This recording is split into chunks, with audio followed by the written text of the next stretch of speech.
manyoko so we ya son na mu. Kia kwani bato we money o ya do mon si awie ya o. Amo manyoko so we ya son den be mu o. Ya kia kwani bato we money o ya do mon si awie ya o. Kia se pa yanju o kia se pa yanju o kia kia sa pa yanju ka o kia ma se pa yanju ju o so si o lele o si o lele o ya si o lele o ya si o lele yo amo manyo ko so wi ya son dan be mu Kia kwani bato we money o abinyon me do mon si awie ya o. Kia se pa yan jijo mama. Kia se pa yan jijo re son ke.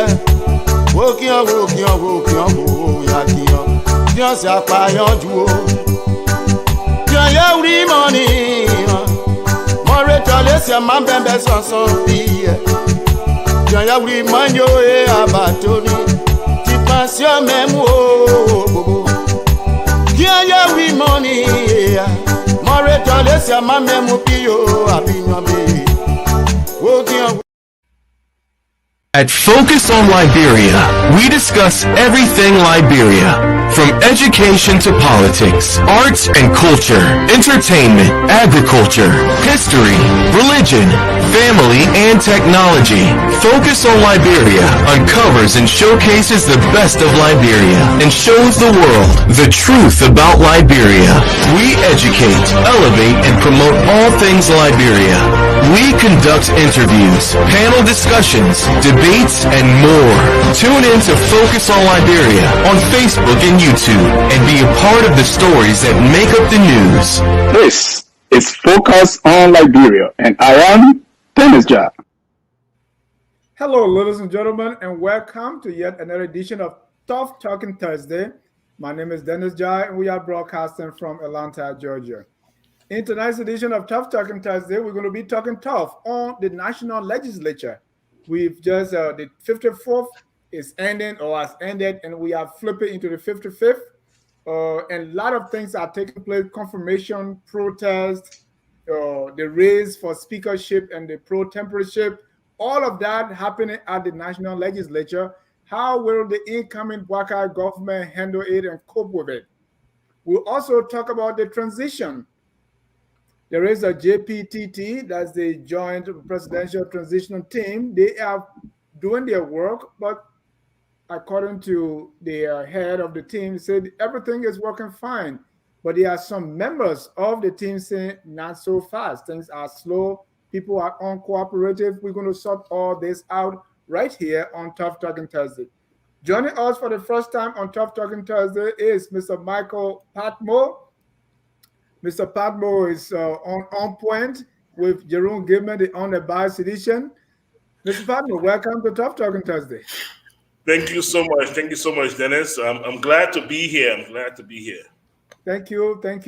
And we welcome you. Let me also welcome our public financial management expert, Mr. Thomas B. Cannon. Mr. Cannon, welcome to Tough Talking Thursday. Thank you, Dennis. Good to be here. Let me welcome the professor, the diplomat, and the journalist, Dr. Abdullah Dukle. Welcome, sir. Thank you. Thank you to be well. Thank you. Happy to be here. And thank you. Let me welcome our governance advisor, Mr. Ahmed K. Salif. Mr. Salif, welcome to Tough Talking Thursday. Always a pleasure, Dennis. Let's do it. We want to welcome all our viewers from across the globe. If it is Thursday, it's Tough Talking Thursday, and there's no room for Tabata. So join us, share the show, invite someone, and let's talk tough. Well, the legislature, I mean, throughout the year, we hear every time we talk about salaries, we talk about all kinds of things. People are very quick to point to the legislature, the Senate, and the House of Representatives. Let me start with Mr. Padmo joining us for the first time. What is your description or what is your view, generally, your general feeling towards the legislature?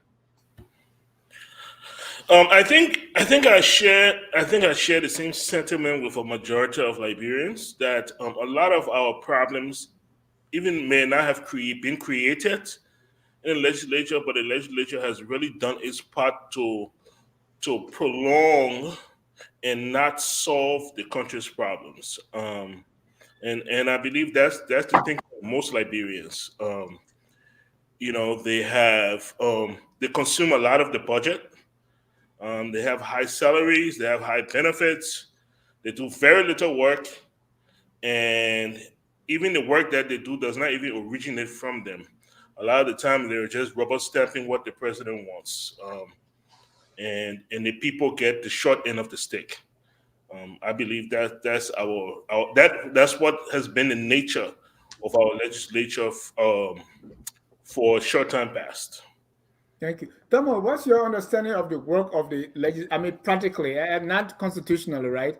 What are they doing? Like, honestly, I must confess that it was only recently that I learned that they work, very little, right? In a month, they work maybe less than 10 days. And if they are called to work again, you have to pay them. What is your understanding of the operation of both houses?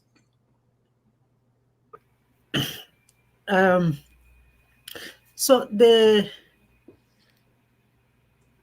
constitutional responsibility of the first branch of government is to firstly represent their people, because we are running a representative form of government. So the point is, everything that is discussed in there, you have a representative that comes from a specific electoral district to be able to represent you, so that you can say when this decision was taken in the lower house or in the upper house, my district was not represented. So the first thing they need to do is to represent us. The second thing they need to do is to make laws, and those laws can originate from different sources. Some of the laws they may come from the executive. This is why when the president delivers the State of the Nation address, he presents his legislative agenda. Some of the laws are laws that they themselves should be proposing. Say a lawmaker comes from Lofa County will say that my people have this problem and therefore I'm proposing this law to be able to address that issue. That issue might not be specifically an issue that is affecting his constituent, but it might be a law that will affect other people and benefit them. So secondly, they need to make laws, and then thirdly, to exercise oversight over the executive, and also to make sure that the judiciary is doing their own work. But I just think that our democracy is growing in such a way that we have this overlap of functions. In some instances, the executive will not do their work because of the weakness of the legislature, and then the legislature will step in to be able to do it. And in some instances, it's the way of the nature of the structure of our governance system and the state that we have. Because if you look at certain part of Liberia, let's take Bapolu for instance, there are villages and towns where you don't have the presence of the state. The only presence of the state the people see are the lawmakers, because they go to the people every 6 years to ask them for their vote. So in certain part of those places, the lawmaker becomes the police, he's the judiciary, he's the everything, because many of our institutions are resident in Monrovia. And so they end up delivering services that they have no business in delivering. And that then affects the way they actually need to deliver their function, to take on the role of the executive. So we're running a system where we've not really, our democracy has not matured for the executive to do what the executive needs to be doing. Lawmakers focus on what you need to be doing. So we're still struggling to really be able to mature this democracy. So that's where the lawmakers are. And in some instances, they don't do their constitutional responsibility. They end up focusing on what is not their responsibility. So it's been very difficult. That's how you get the vote. Yeah. Dr. Dukley, what's your experience working with the national legislature? My experience, I think I could probably I can go back to what Mr. Padmore said. Really, they were not doing their job. I don't know how, my interaction with them was from the point of view of the president. And I knew for the 12 years that the president was there, Ellen was in power, she got everything she wanted from the legislature, no matter how good or bad. I know every time there was a change of leadership, people line up to come to her. They were not like trying to get the fellow people to vote for them. They were coming to her to decide who was going to be. So she got away with everything. And then we have for 6 years got everything he wanted to get through the legislature, at the lower house, the higher house, everything. They never said no to him.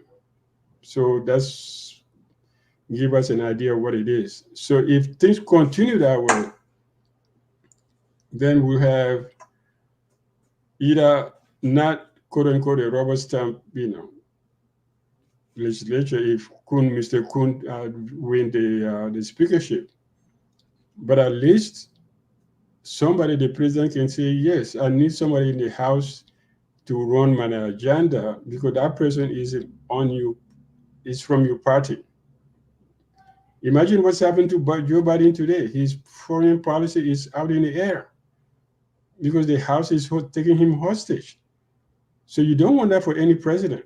So I think that, Mr. Kun should, that's my point of view, my personal point. I can come back on the issue, but I think that so far, but I think usually the president gets what he or she wants with the House. Mr. Salif, is there a balance between what the president wants and taking him hostage? If I will use Dr. Douglas, how do we strike that balance? And what has been your how has this been with the Liberian legislature for the past, say, 12 to 18 years? Thank you. So presidents do come with legislative agendas. Every executive has a legislative agenda. It's just part of governing from the executive side of things. I can give you a number of examples that when Dr. Douglas said everything the president wanted, that means the president had a legislative agenda. And so the legislature should serve as the sort of lubricant of the government. The first branch of government is three separate branches, the separation of powers amongst the three separate branches. Ideally, that's the way it is in the Constitution. And so, yes, the legislature's there to hold the executive accountable, to ensure that the executive is not just throwing things at them. Why? Because our Constitution defines the Liberian legislature as a traditional legislature. That is the machinery for decentralization of government. Thomas picked on my own county, Bapolu, that there are villages where there's no presence of government. Same thing throughout Liberia. You can go to Grand Juda, go to Lofa. There are villages where there's no presence of government. He's right.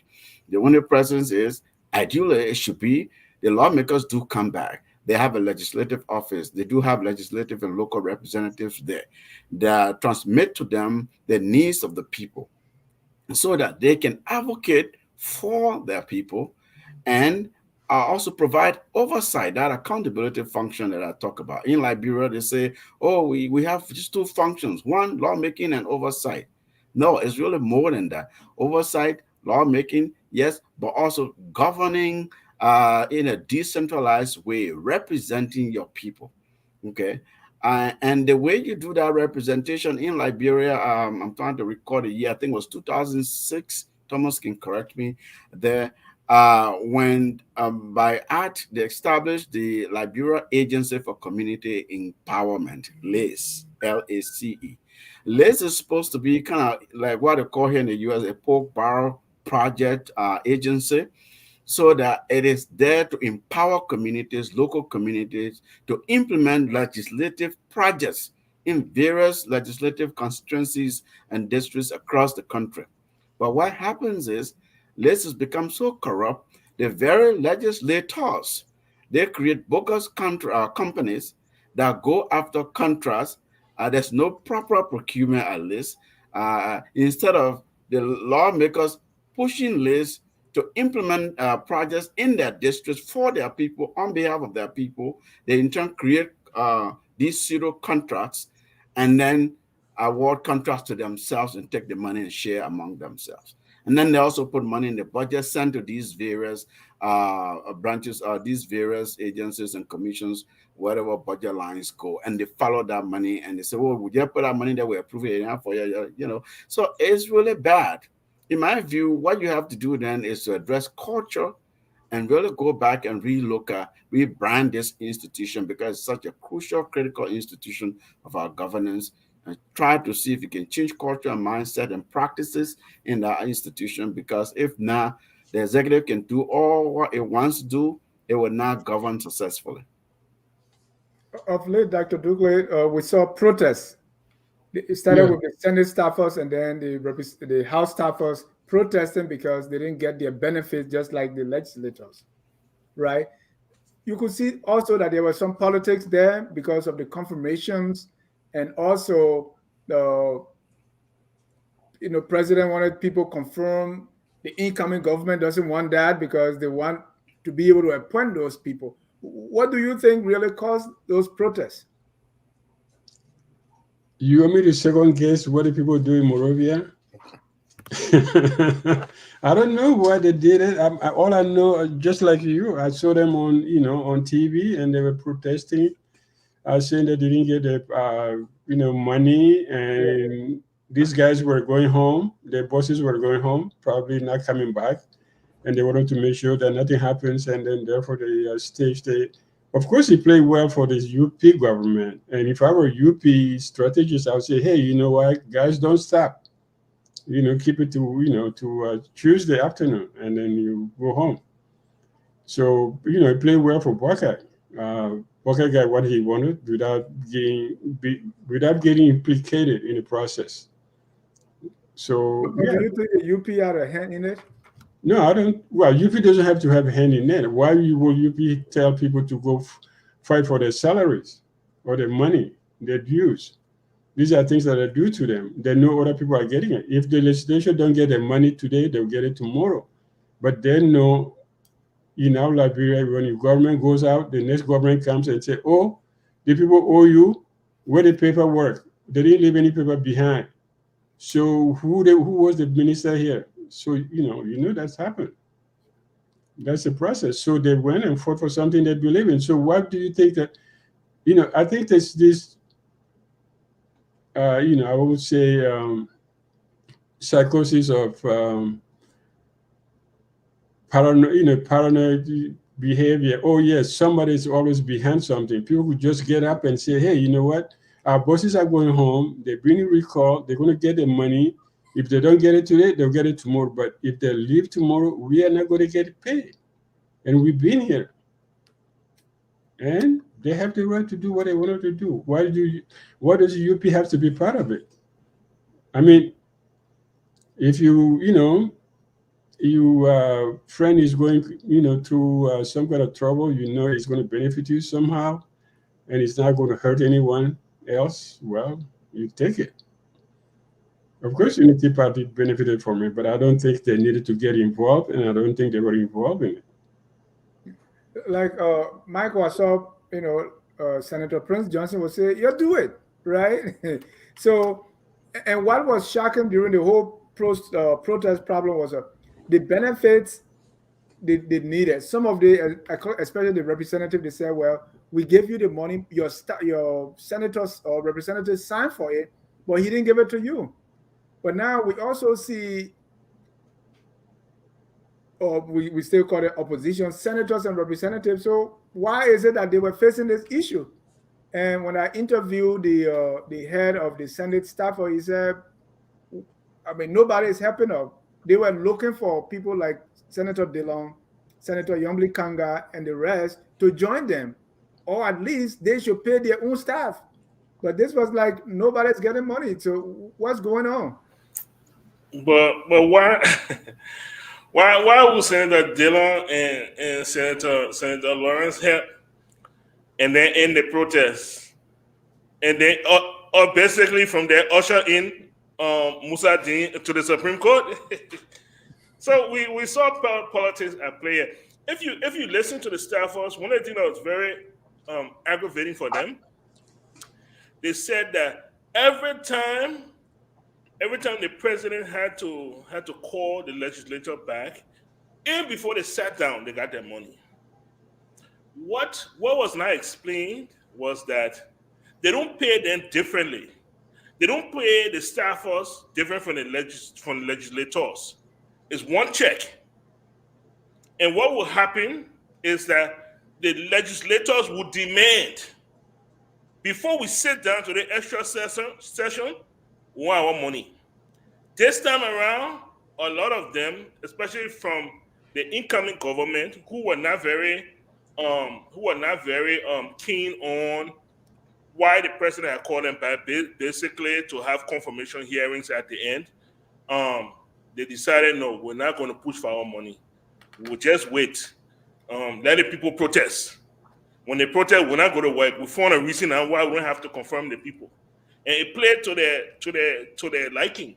And so on the very last day, then you saw Senator Kanga Lawrence come out, negotiate with them, calm them down, make some assurances. But by that time, the time was gone.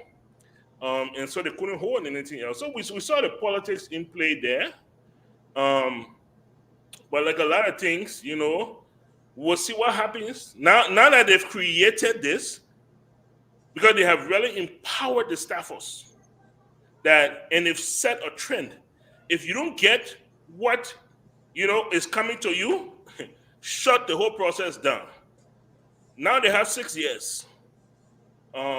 We'll see if this is going to somewhere come back to bite them again, where when the staffers don't get what they want. I hear they are calling for buses and other things now. If they don't get those buses and stuff, are they going? Is the 55th going to, get their bite from the staffers? It's yet to see. But Mike, let me. Can I ask you a question? Yeah. So, how would you solve the problem? I mean, is it okay to have people working not get paid? Absolutely not. And that was the crazy thing about it. That's why I couldn't understand. It showed a breakdown in the present government, a complete breakdown. Because, okay, you have nominees that you want to get through, and all you have to do is to pay the people, and you're not paying the people. The irony of the whole situation, just imagine the irony of the whole situation is that, who's responsible to get that check out of finance? Samara Wolcoli. That is the man responsible. And he was standing for confirmation to go to LRA, and he couldn't even get the check there on time. It was just crazy. It showed that normally the executive will be on course. Normally the executive, will be like, get the money to those people, get it to them on time, so that the legislators can pass what we wanted to pass, to confirm who wanted to confirm. But since the elections, the closer we get to the January 22nd, see there's a lot of breakdown.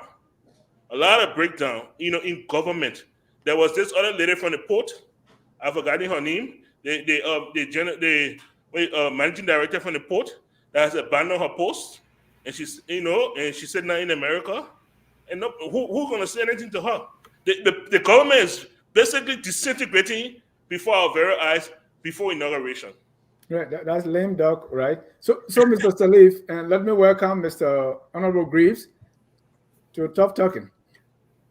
Mr. Salif, the system or the structure or the processes that produce what we saw, those protests, that system is still in play, right? So why is it in place and now turning over to the 55th legislature? What do you see happening? And true to Mr. Patmo, the stage now has been set. The precedent has been established. How is Mr. Boakai and the next government going to deal with this? That is problematic. What Mr. Patmo was talking about there, that kind of precedent is okay. So it's a double-edged sword. On the one hand, You don't want people to be working and not be paid. Yeah. Why, first of all, send people's pay to their bosses' offices?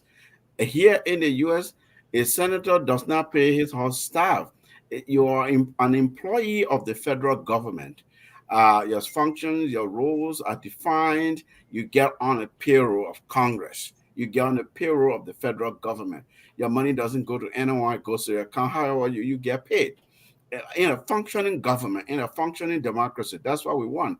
Because I don't care what status you have, you're a staffer or whoever, you obstruct national government function. That is illegal. You're breaking the law. So yes, you need to get paid. Nobody should take your $200, $300 and put it in their gas money or whatever and go who are taking $12,000 or $20,000. This doesn't make sense. It's inhumane at best. But at the same time, protest action violent. Well, they will say they were not violent, right? But you're blocking the function of the state. That's the first branch of government. That is illegal.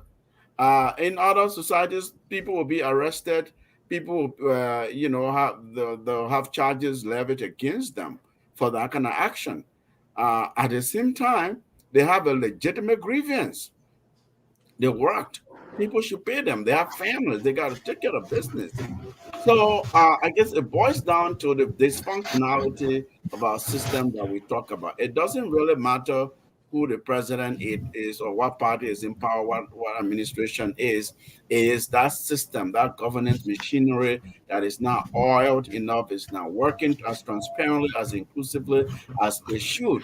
Because if you don't pay those various staff, they will blockade, they will block the whole entrance to the premises of the legislature. So that problem has to be solved, but it's a problem that is sort of is across the government in different ways.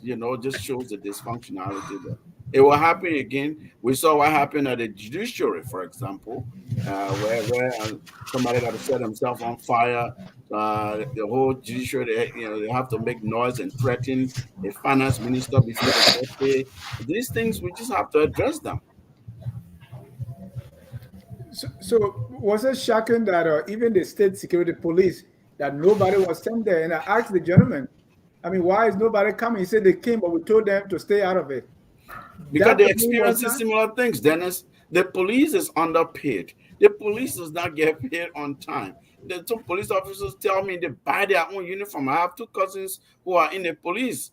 They give them one set of uniform, and they have to, for their own dignity, they have to find a way out. I mean, so these are struggling institutions that shouldn't be struggling, because they're essential institutions. They're essential to the maintenance of peace and security.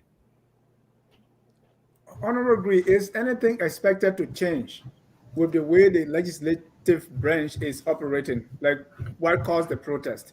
And the reason I ask this is because we are beginning to see, even though the new government has not taken seat, but we're beginning to see similar things that have happened in the past. For instance, the Boakai government now want to get involved to see who the speaker will be. So do we expect changes with the way the legislative branch is operating that caused the protest in the first place?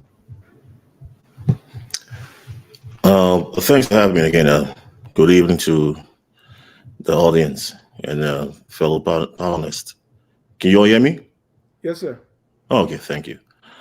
The problem here is that government is continuity. It's not that it's not like the we are government is going out and everything is coming to an end.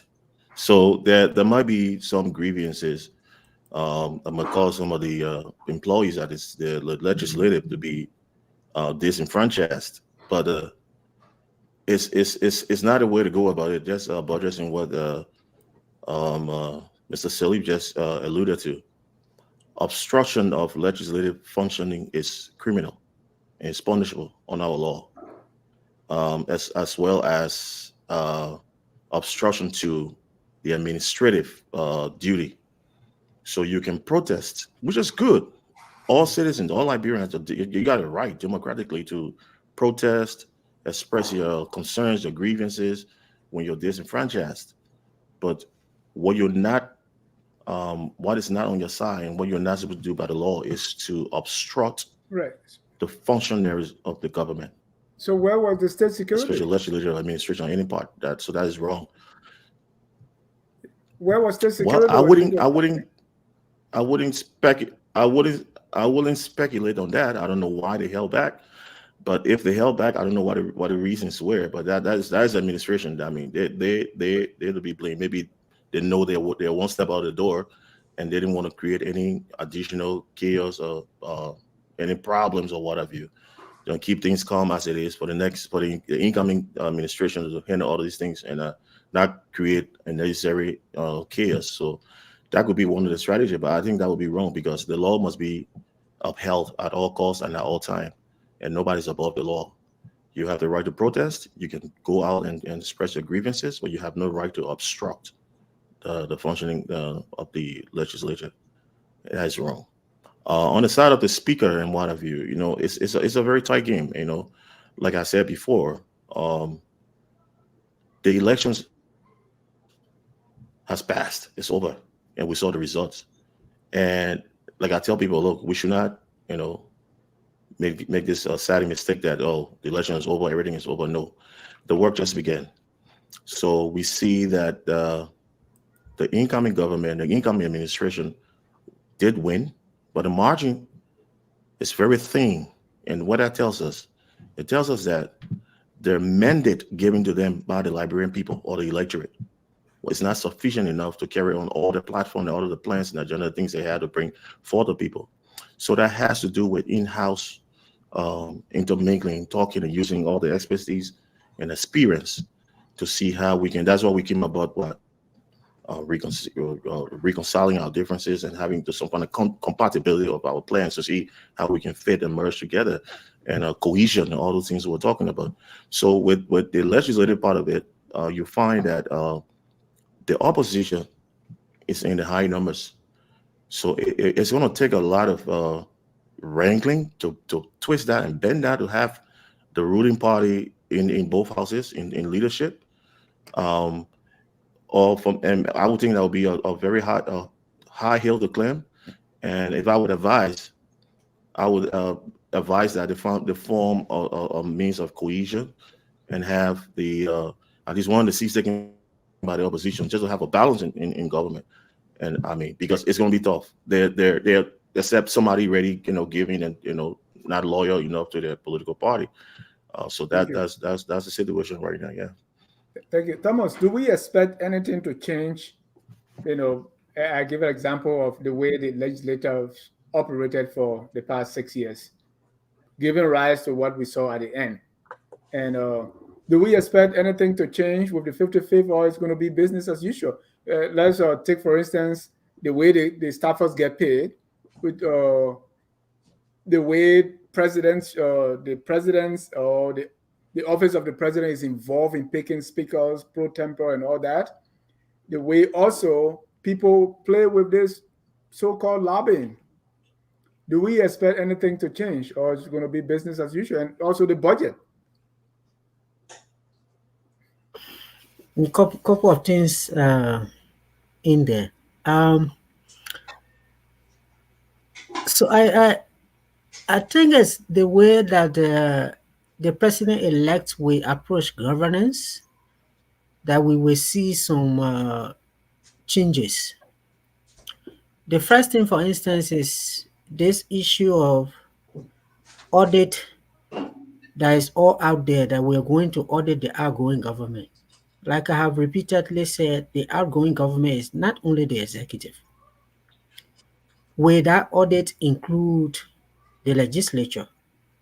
Will it include the judiciary branch of government, which have not been audited since the Civil War ended?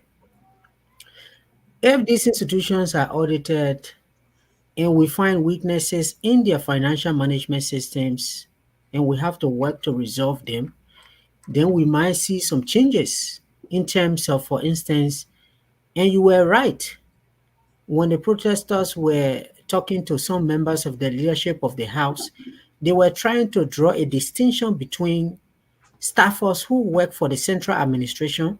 That means they don't work in the offices of the various representatives and senators, because the representatives and senators have, I think for the representatives, they have either 13 or 15 staff members that work with them in their offices, whom are selected by the elected representatives themselves. And then you have people who work for the central administration, the finance office, the HR office, and all of that. So the point they were making was that if you didn't get your salary, then it means your lawmaker did not give you the salary because it was given to the person. But I do know for a fact that even those that work in the individual representative offices, they have their bank accounts. So if you say we gave your money to your representative, then how was the money given? Was it given in cash? Was it given in bulk check? So there are public financial management issues that we really need to understand what is happening.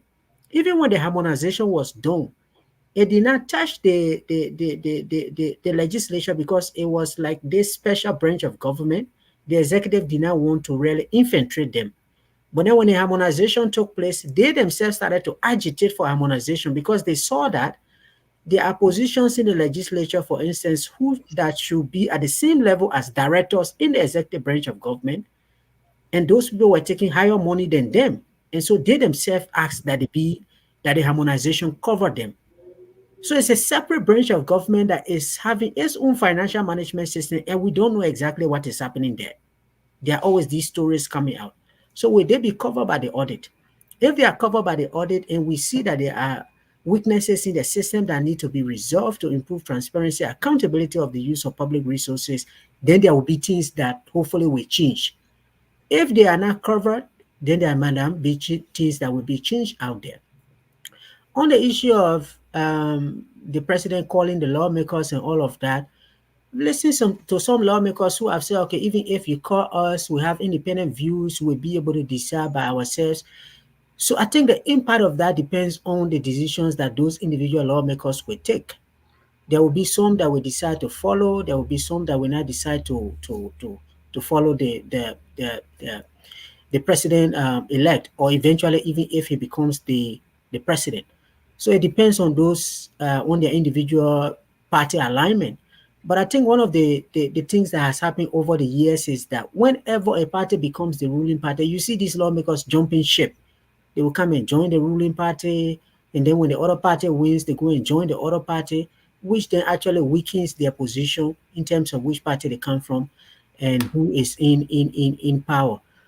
But overall, on the performance of the legislature, their own colleague, Senator Dillon was in studio, I think, yesterday or today, and he gave them 40% out of 100, which means that collectively, in his mind, they did not do well.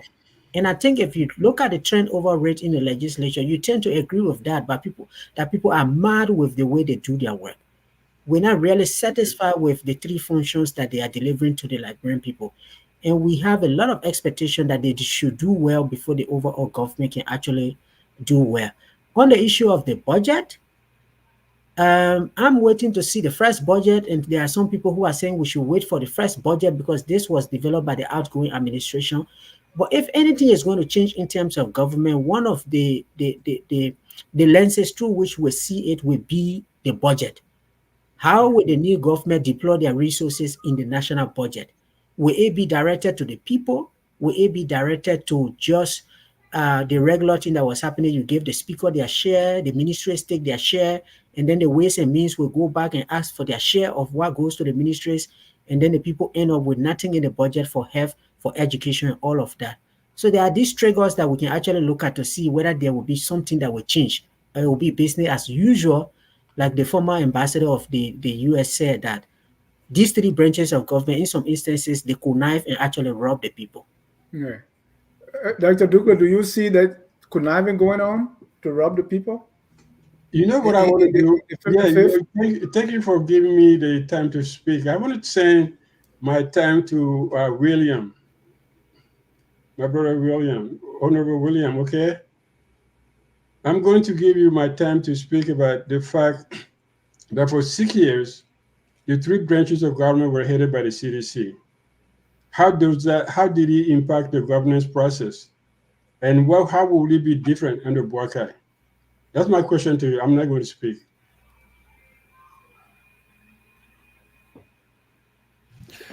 Can you come out? Can you repeat? Sorry, reiterate. No, sorry. Yeah.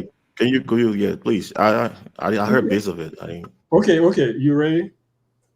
No, I want to ask you, because you talk about this balance and all of that. I'm saying 6 years under the WIA government, the three branches were under the same CDC.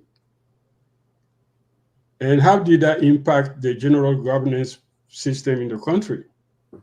And how do you think it will be different under Boakai?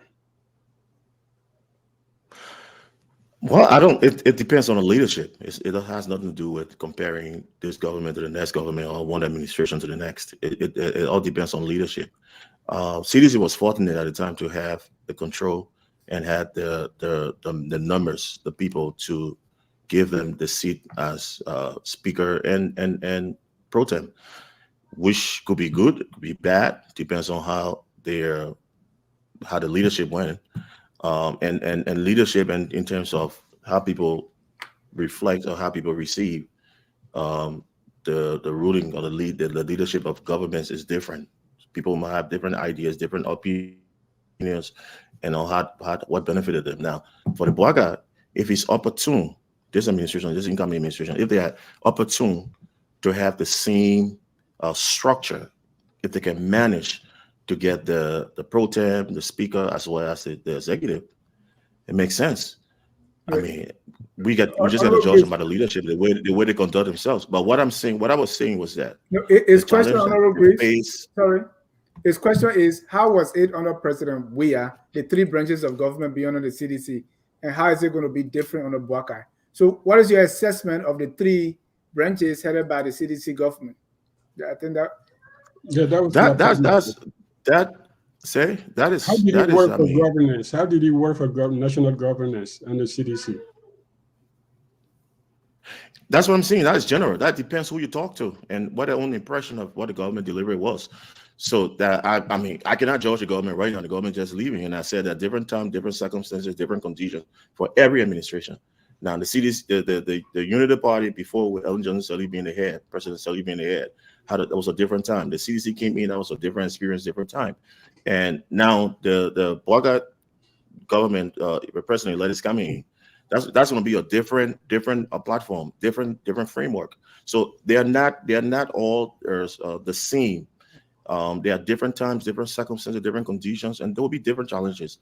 So we have to wait and see. Now, if you want to judge a administration, you have to wait when that administration has passed, and then you can go back to all of the underlying factors and all of the things that the deliveries, what the percentage it was, or what have you.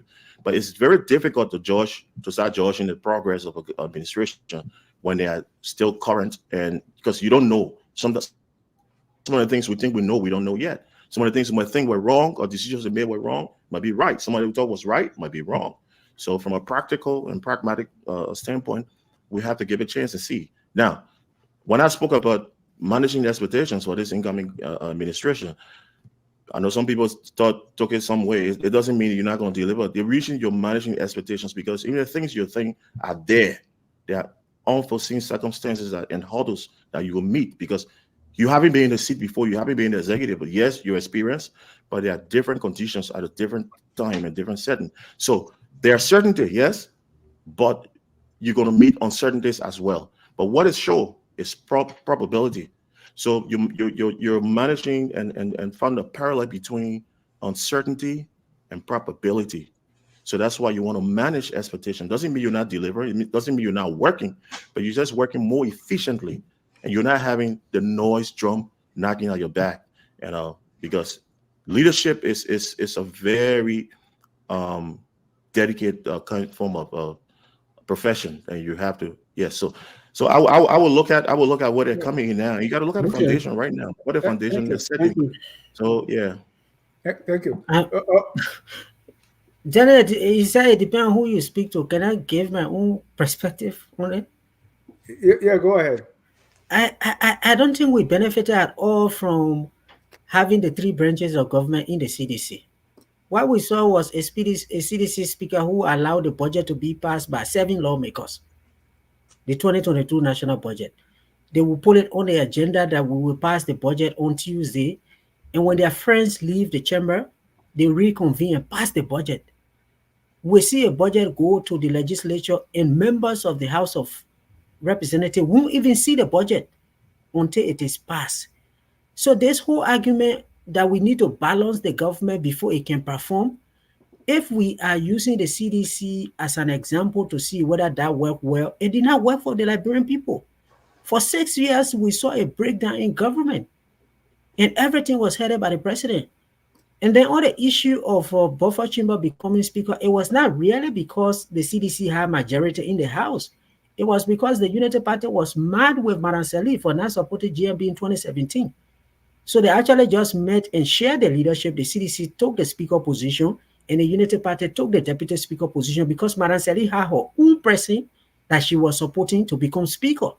So it's not that CDC had a large number of people, and that's why they became. But even eventually, when they became, they really did not serve in the interest of the Liberian people. So if we are talking about balance of power, it should be other examples, but not the CDC. Thank you. And Mr. Salif, so what I really want to look at here is how things are going to be different, because what we, if we can take Mr. Kannan's explanation on the face value, because Honorable Gray said who you talk to, so we talked to Kannan, he said it was not good. So now what I'm asking you is how things going to be different. For instance, President-elect Boakai already want to, he called a representative to see if his party can produce a speaker. I mean, these are all good, right? But it's like, this is the same movie we just watched. Yeah, well, Dennis, in a democracy, the president can lobby. The president can, here, if we take America, we always draw examples here, right? President Biden invites the Republican speaker and strategic members, the whip of the minority whip and majority whip and the speaker and the leadership. You invite them to try to talk, to make sense. You lay your legislative agenda before them. It's all political maneuvering. It's nothing illegal about it. Of course, the legislature is the first branch of government, is a separate entity, the separation of power. They can decide among themselves, only they will elect who they want to be their speaker or their president pro tem. But at the same time, the executive is trying to influence that president. We had conversations before the speaker election happened in 2018. So similarly, we're seeing here. I get your point. So it's the same movie. What's going to change? Number one, it will depend on who the leadership is in the legislature. What is the history of governance? What is the history of transparency? Are they people of integrity? Are they really here for their people who send them on Capitol Hill in Monrovia? Or is it the same mentality where people come here and do it for themselves? Because that has been what has really bedeviled the legislature is people believe they go there, they get rich quick. And so all the young people, everybody's running to be a representative or a senator. Everybody's trying to do that. So if we can change that mentality, that culture, that this institution is really here for the people. It's here to govern these three basic functions as laid out in the Constitution. You're here to make laws that impact people positively. You're here to oversee the work that the executive branch is doing to implement the budget, which is law, to implement essentially the Constitution. You're here to oversee their work and hold them accountable. Are they doing these legislative functions? And then you're here to represent. Representation has several layers. We don't have time to begin to go into each of those layers and see how each has been problematic over the years. So from a sort of a governance perspective or even a separation of power perspective, it would depend on the caliber of people and whether or not they're willing to really put the people's interest first, or is really going to be individual lawmakers' interest first. Because in Liberia, someone just said to me yesterday that it's not possible for President elect Boakai to produce a cabinet that is now a recycle of the Salif administration or previous people who have served in government. I believe it's possible. They're very well qualified Liberians, both in the diaspora and in Liberia, who haven't served in government. Not that if you serve in government, then you have expression cast on you. If you had integrity, yes, you can come back to government. We see that all over the world all the time. But if you really want drastic change, you want to move things, to move the country forward, you have to begin right out the gate, being very drastic, set the tune, show difference, show that you mean business. You said depend on who the leaders will be. We are already hearing some names, right? Can I ask you? Take the House for example. Either be Richie Kuhn or Funati Kofa. Can I? You have an idea. Before you go to that, you said you're talking about legislation as people who are independent, minded, but most of these guys are elected on party tickets. Yes. So they go along party lines. So they're not going to be, Unity Party will vote Unity Party, CDC will vote CDC Party.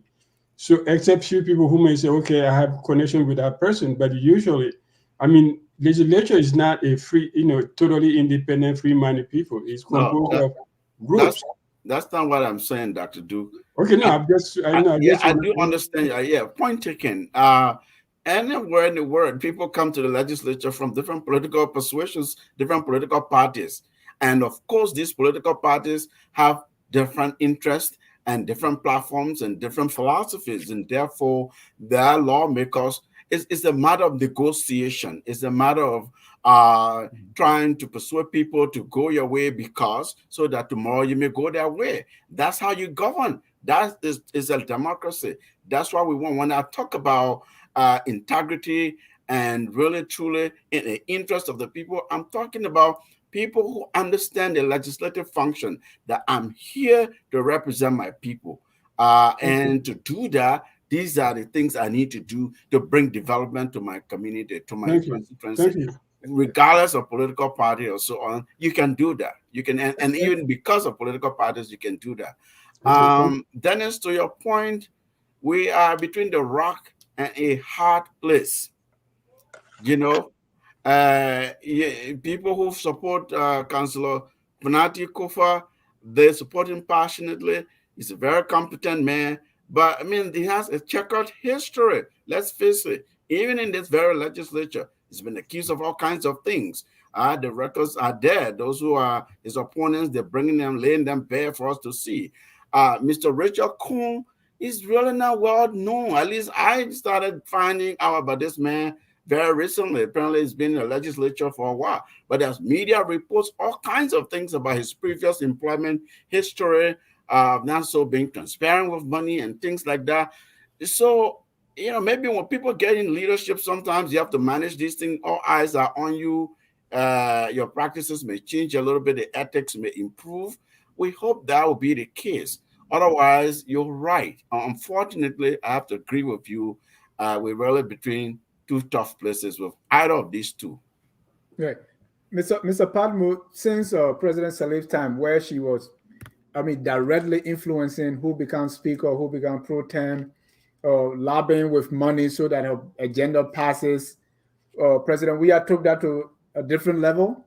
And now we are saying President-elect Boakai. Okay.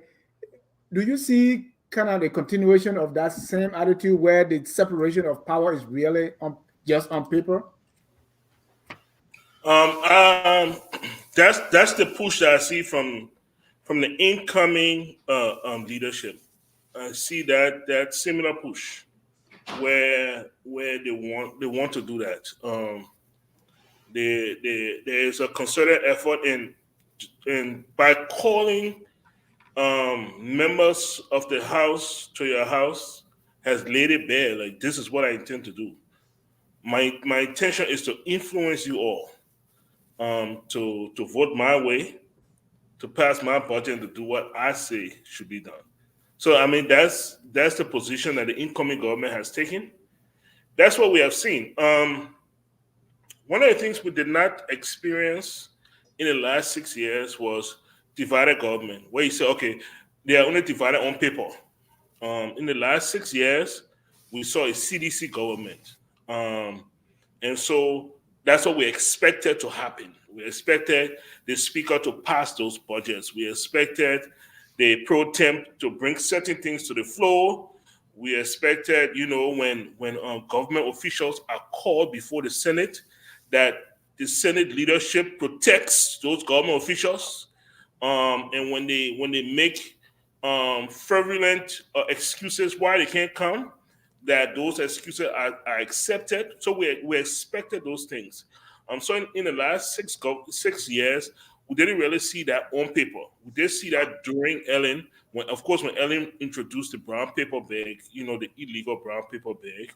I'm hopeful that the Liberian people now are awoken where they will not accept such. But it's interesting because the way, even though Ambassador Boakai called people to his house, what we are getting is that he could not even get 30 people to come. That the number was less than 30 that came to his house.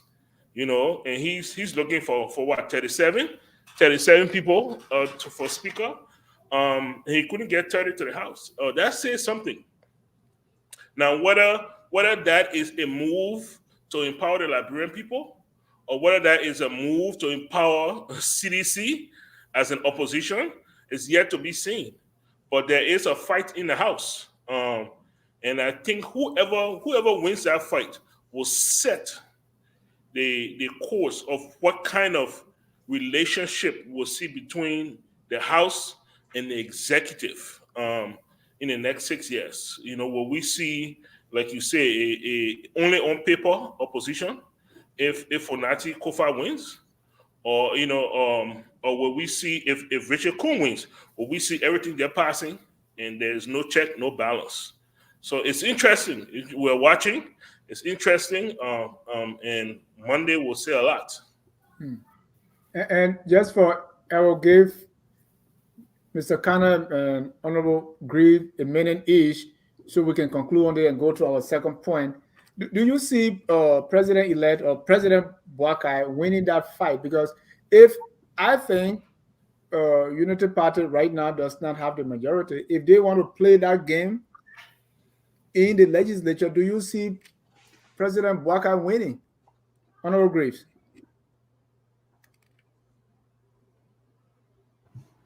Yes, so I don't want us to get too confused because Amena mix things up. The president-elect is coming in with his platform, his agenda for the Liberian people that he promised them. He's bringing his team, and as long as he can manage to persuade those members in the House, in both houses, it is political. It is normal. It has nothing to do with corruption or any of those stuff.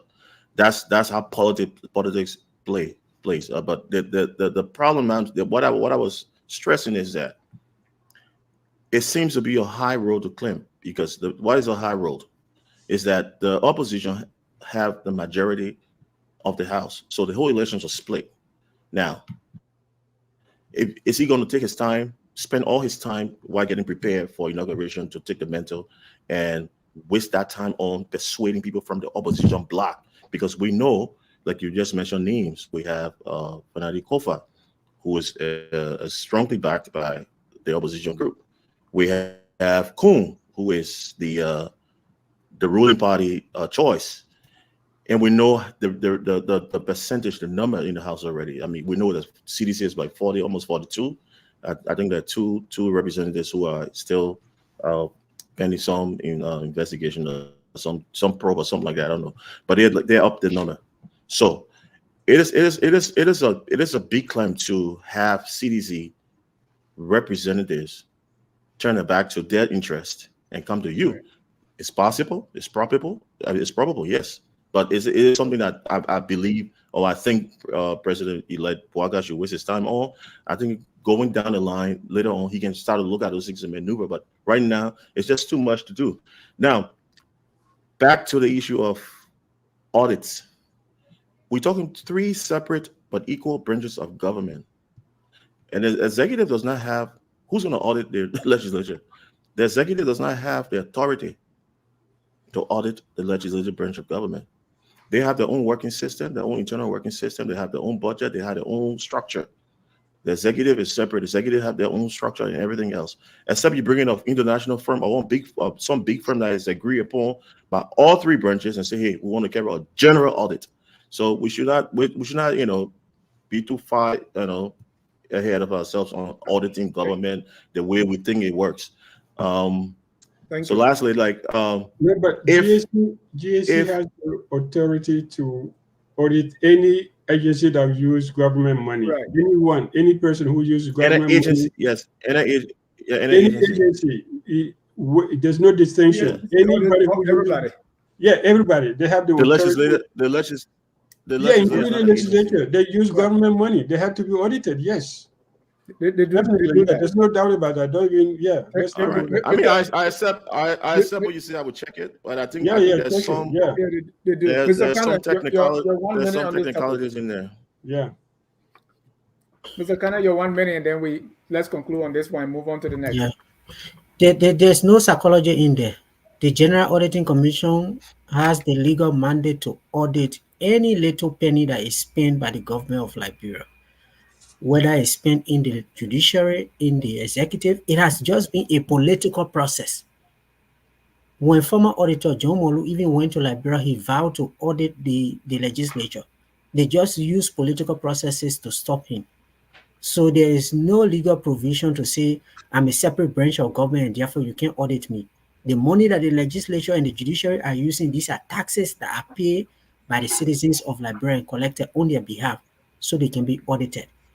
Also, the CDC does not have 40-some more members in the House. The CDC only has 25 members that are elected on the CDC party.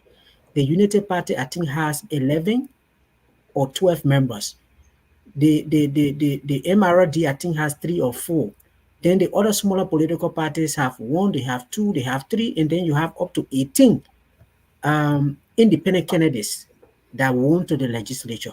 So these are numbers that can swing in different directions. I think the issue with the speaker election is that Fonati started to work for this position even before the people went to elections. It was a similar approach that Emmanuel Nukwe took in 2017 when he eventually they removed Speaker Tyler and then he became the speaker. He started to fund people who were going for their representative elections, working with independent candidates and others so that when they come back, they can vote for him. I think the Unity Party was a bit slow to even decide who was going to be running for speaker position, because we understand that not only Kun was interested, there were some other people, the representative for District Number 5. So eventually they've been very slow. So they are actually catching up. So that's why they have to bring in all of their supermen to be able to pull this off for them, because they've been very slow in approaching this process. And I mean, overall, I think JMB feels that he has a 5-year mandate that has been given to him. He has an agenda he wants to push through, and therefore he wants to have his own speaker. We didn't see that work very well under the CDC government. So we have to let's see what happens with the Unity Party government. But I can say to you that even if a speaker comes from a ruling party, when the speaker wants to serve and not to just follow the executive, it does happen. Because when Madam Seri fought Speaker Tyler, in some instances, Speaker Tyler stood for himself, and he was a real thorn in the flesh of President Sirleaf. So you can still have a speaker from a ruling party. It will be the interest of that speaker to work either in the interest of the Liberian people or to just follow what he wants to follow. So it really does not matter where it goes.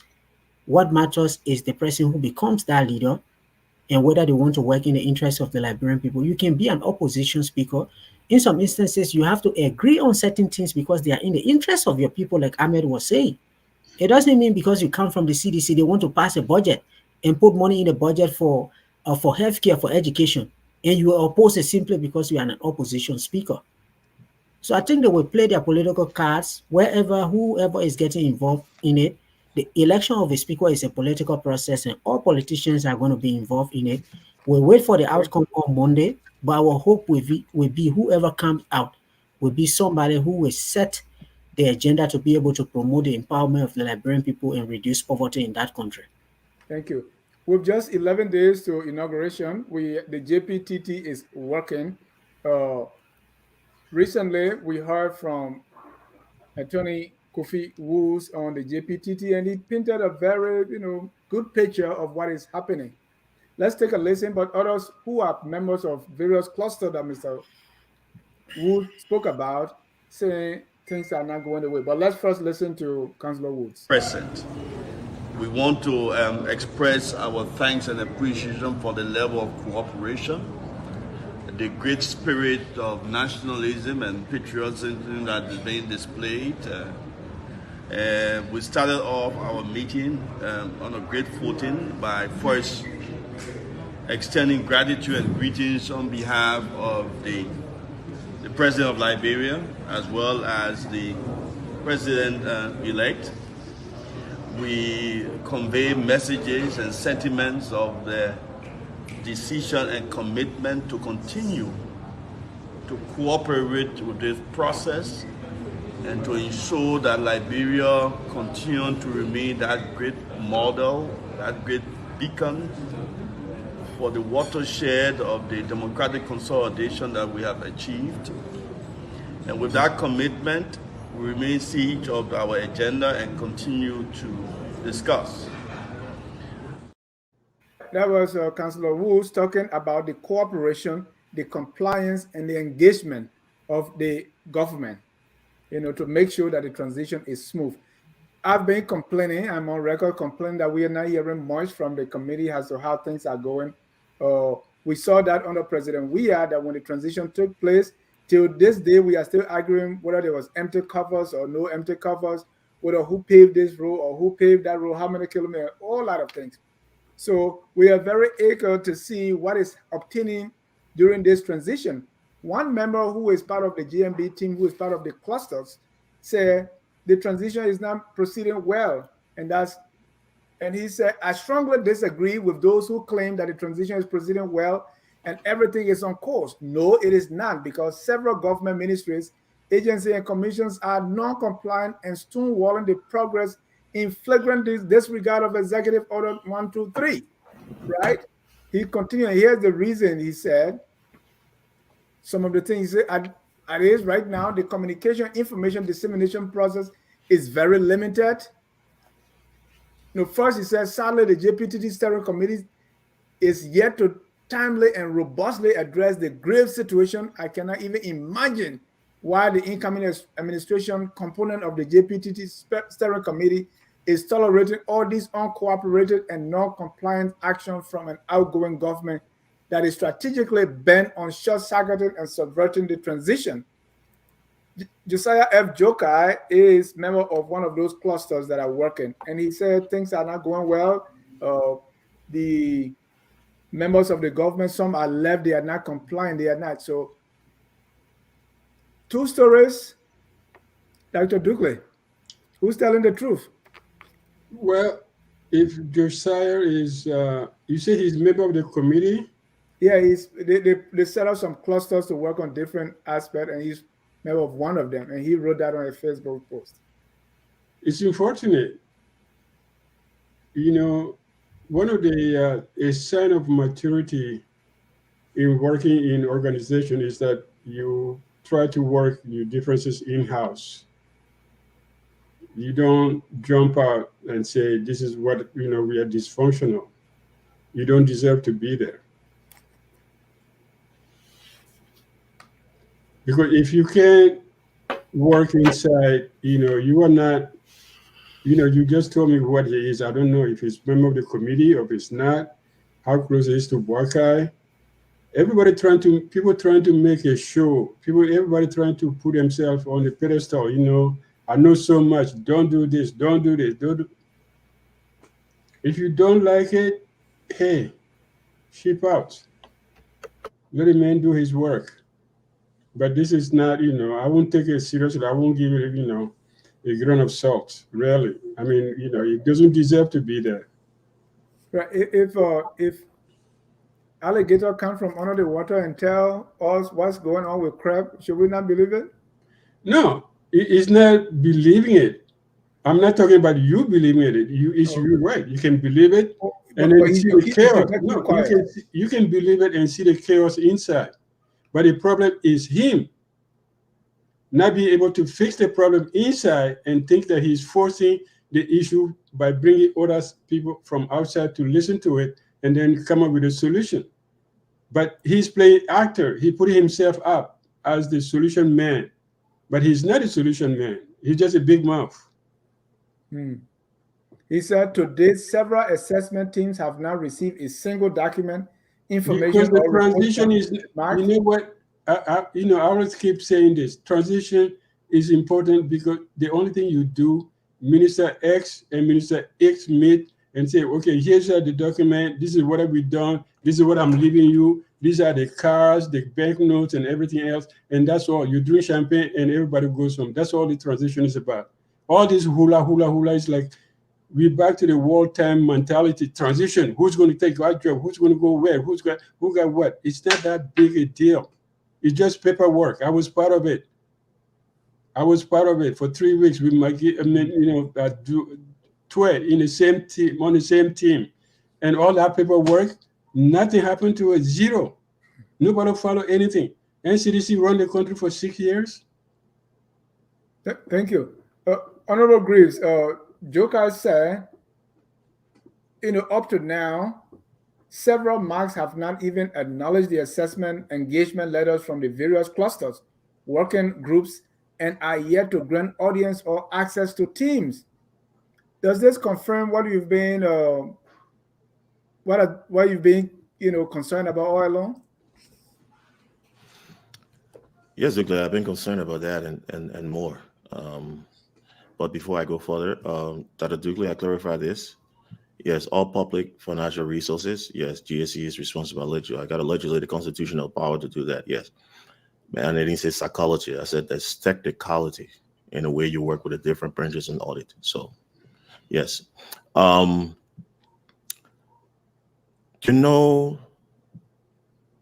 Teamwork is very important.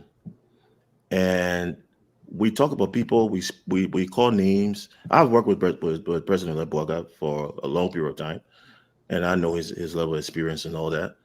I've worked with Samuel Kofi Woods, the whole group of them. They all know me very well, and I will know. I would say that yes, to join the group of people to say they experience and they know exactly what they're doing. But when you have a team and they are all not focused on the same goal, you have a structure and people in there are not willing to follow the grace, the objectives, the agenda that you all put together. Because if you work with a team and you have a head, you have a structure, and there's a problem, I don't expect an individual to come to the press and start writing unofficially. You should have one official voice. Now, has he made any strive to talk to the members of the team, the leadership, on some of the difficulties they're facing, the hurdles they're facing, to see if they can find a remedy? Or is this going to be the same old thing that we thought, okay, the Boakai government is coming in, it's going to be a different arrangement, different officials, different leadership, and then we hear people going against each other talking, because it's undermining the whole structure. We already have concerns, right?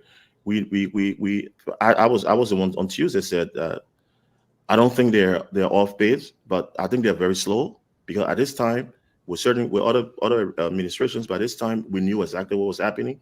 Everybody was set and ready to go, and we see this slow pace that is coming. And then we see people being disjointed, people with the grievances coming from in their same circle. So that solidified the point that the public are very concerned of, that there's some confusion, disunity, or they're still struggling and patching things. So, and that's what I'm saying. So they should take control of the messaging, to take control of the team, take control of what the public needs to know. And the public, yes, they are obligated. The public needs to know, because this is the government that is coming to manage the affairs of the Republic of Liberia, not one particular group. So we need to know, there have to be transparency.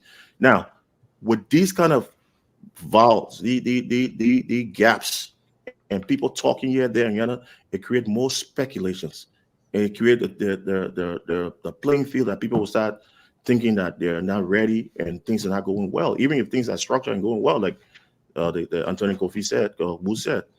So there's a lot of confusion. And this didn't help the team. It didn't help President-elect Boakai. It didn't help the team. It didn't do anything against the current government. It's just somebody who's trying to be in the picture. Thank you.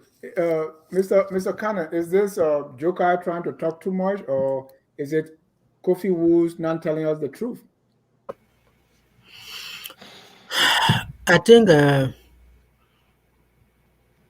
are a couple of things that are going on with the transition, and I think the timing does have an impact on this, because I think we discussed this on one of the previous programs that even after the JPTT was set up in November, the engagement with the individual line ministries and agencies was put to, I think, the 26th of December, which was exactly the same time that Madam Salif gave President Weah. So much of the thing people are saying, I was reading an article on this today, and the point was that when the election ended, President Weah has been celebrated, and I think he has been given some awards for conceding, for contributing to the growth of our democracy. But yet you deliver that splendid concession speech. But on the issue of the transition, there are all these technicalities. If it has started a couple of weeks ago with the engagement, perhaps some of these problems and frustrations will not be there. But if you start at that point in time, I think November 26th or so, when many of the agencies were going on vacation, people had to leave for Christmas celebration, people are coming back to work on the maybe 10 when it is ending, or some people are coming 3 to 4 days, then the frustration is there because people are out of the offices. And we have heard some real stories that people have gone to the ministries, agencies, and commission, and somebody says, I'm not obligated to provide information to you. I will write my turnover note and turn it over to the president, and then he can turn it over to you. So I think this is where it brings into issue, do we need a law that can be passed for people to understand before we even get to the point of the transition, because the executive order seems not to be cutting it. So I think it's a combination of the two. Is Mr. Wu's actually saying everything is going well? If it is going well, outside Josiah Joker, we heard a similar story from John Molu. So are we saying that all of them that are saying it are lying and he's saying the truth? Or it is in the line of diplomacy, like Dr. Duke is saying, even if it is not going extremely well, you have to present to the public that it's actually going well. But I do know, from talking to people on the ground, that there are some frustrations. Even yesterday, Patrick Horner was on radio and he said some people are voluntarily coming and providing information. But I don't think we should go that route, that people have to voluntarily come from the ministries to say things. It should be the leadership structure of the outgoing government and the incoming government sitting down to trash these things out. And the only thing I can say to anyone leaving government or coming to government to take over power, the Liberian people are very much interested now in transparent processes, and they need a lot of information. So nobody is even waiting for the new government to take power. People want to know how the transfer of power is happening. People want to know every day what is happening in the transitional process. So if you're engaging in this kind of process with a public that is very eager for information, just do it transparently so that you don't leave room for speculations. And if I can just end on this note of joking, I saw a post on Facebook and somebody was saying to Kofi Woods, but who is this man sitting down talking and all the women are standing behind you and you sitting down? So it was like fun to me. It was interesting where he was speaking. You had all the women, they were like security guards to him, standing and guarding him to deliver his speech. And even the foreign minister chair was lower than his chair. I'm like, okay, foreign minister leaving already. So Mr. Padma, what does this say about JNB's leadership style? Is he leading from behind? Is he in control? Is he directing things? And does it show us a picture of what we're going to see? Because it looks like things are not really working well, and we're not hearing from him. So there are several answers, different answers to what you ask. The first thing is things not working well. I wouldn't say so. I think you have different levels of expectations. And I think that's what is being fed out. I think the expectation of Kofi Woods and several other members of the transition team is very low. This is what they expected. This is what they are encountering is what they expected. They didn't expect a robust interaction. They didn't expect a robust transitional activity. And so what they're seeing is what they expected. So if that's what they expected, they'll say, yeah, it's going well. We decided we're going to focus on some major parts of government, finance, the Ministry of Finance, Minister of Foreign Affairs, and those Minister of Justice will focus on those, and the other ones like public work, lands and mines, we don't expect much from it. So if you ask from that point of view, say, yeah, it's going well. We are interacting with Samuel Toy every day. On the other hand, if you have a gentleman who is in a cluster where the minister he's not there, he's already sending off and getting one or two pieces of paper and say, yes, what I want, he will tell you it's going hard, it's going horrible. But you ask the question, is this what we will see? I believe so. From what I've seen so far from Joseph Boakai, and I do not know him personally, I've never worked with him personally, and he, in the 12 years that he was vice president, he has given us that impression that he was held back, so we cannot really judge him on that. But what my impression of Joseph Boakai is more of a laissez-faire kind of guy.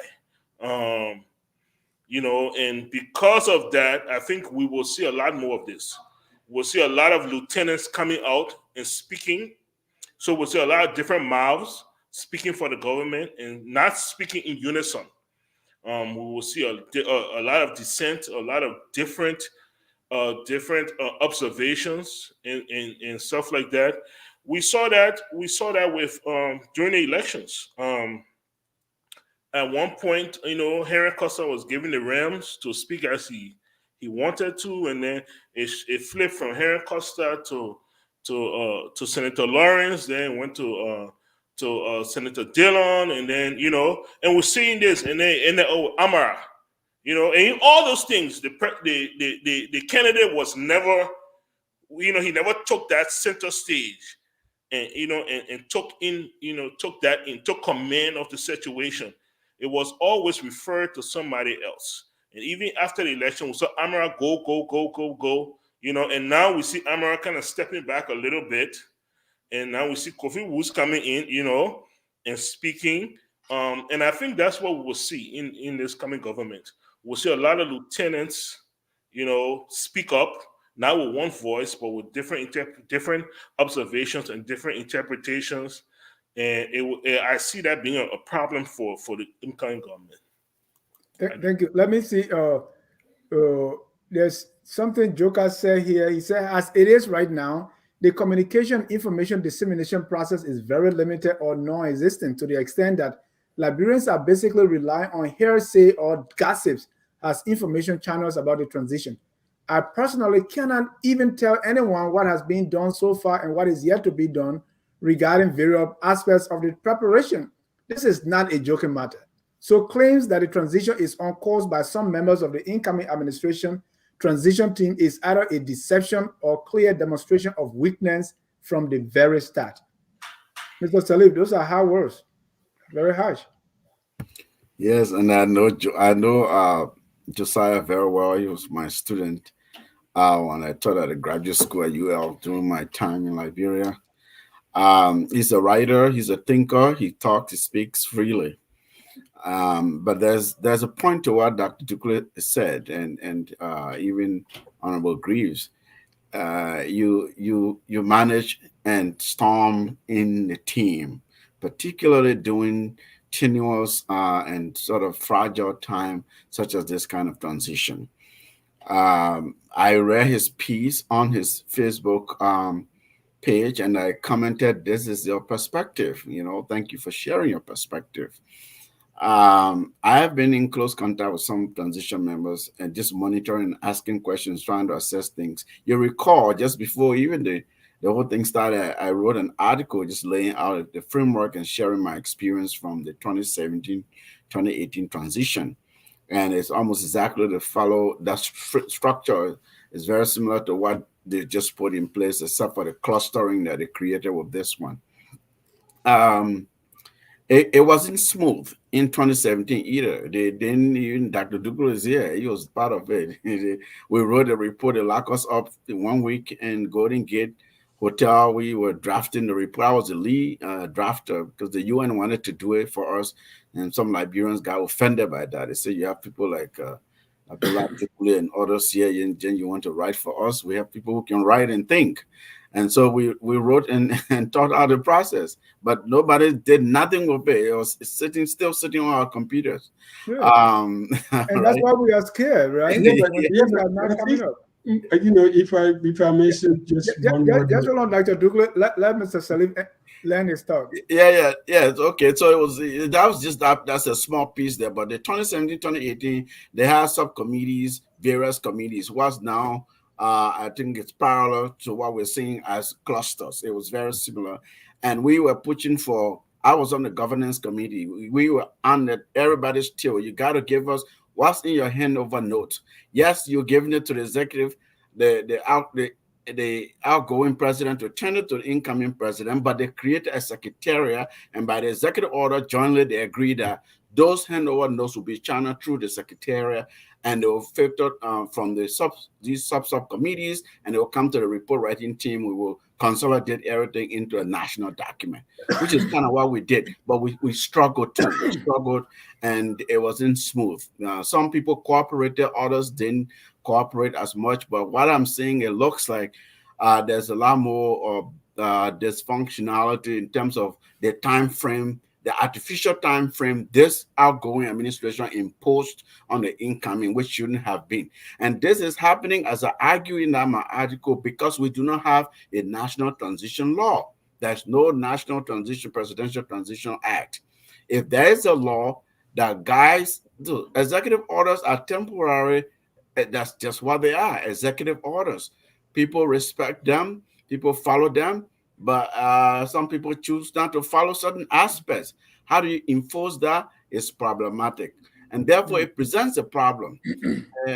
People don't have the legal authority to come and begin to demand things, right? It is structured in the executive order at the goodwill in almost of the outgoing people. And now they're sitting there and refusing to do things. I just read an article by Liz, the agency that I talked about earlier. Someone sent to me. The guy said, I'm not giving you anything. And they said, well, you have this account, this money was there. We didn't see any return. Well, that's your business. If you can find projects that you believe should have been done and budget that should have been expended didn't happen, I'm not obligated. I don't owe you anything. I mean, blatantly, I can forward you the article, right? So we're seeing some of that. And I believe this is happening because we don't have that law. You can say, yes, well, we are where we are now. What do we do? How is it going? Final thing I will say to this, whether this is what we will see, does this exude some kind of chaos around Mr. Boakai? Look, people, there's a thing called signaling by surrogates. Some leaders, their surrogates go out and speak. Some speak on authority, some don't speak on authority. Some are rubber rousers. Some will stir up things intentionally. Some will give certain information out based on authority of mid-level or lower-level leaders at the acquiescence of the principal. The principal may be aware of order. So to me, I don't see it necessarily as chaos that's not working. It's certain things are moving, different pieces are moving. But I agree that you have to. So what did I hear you say that even though these things are happening, but we should hang here inside.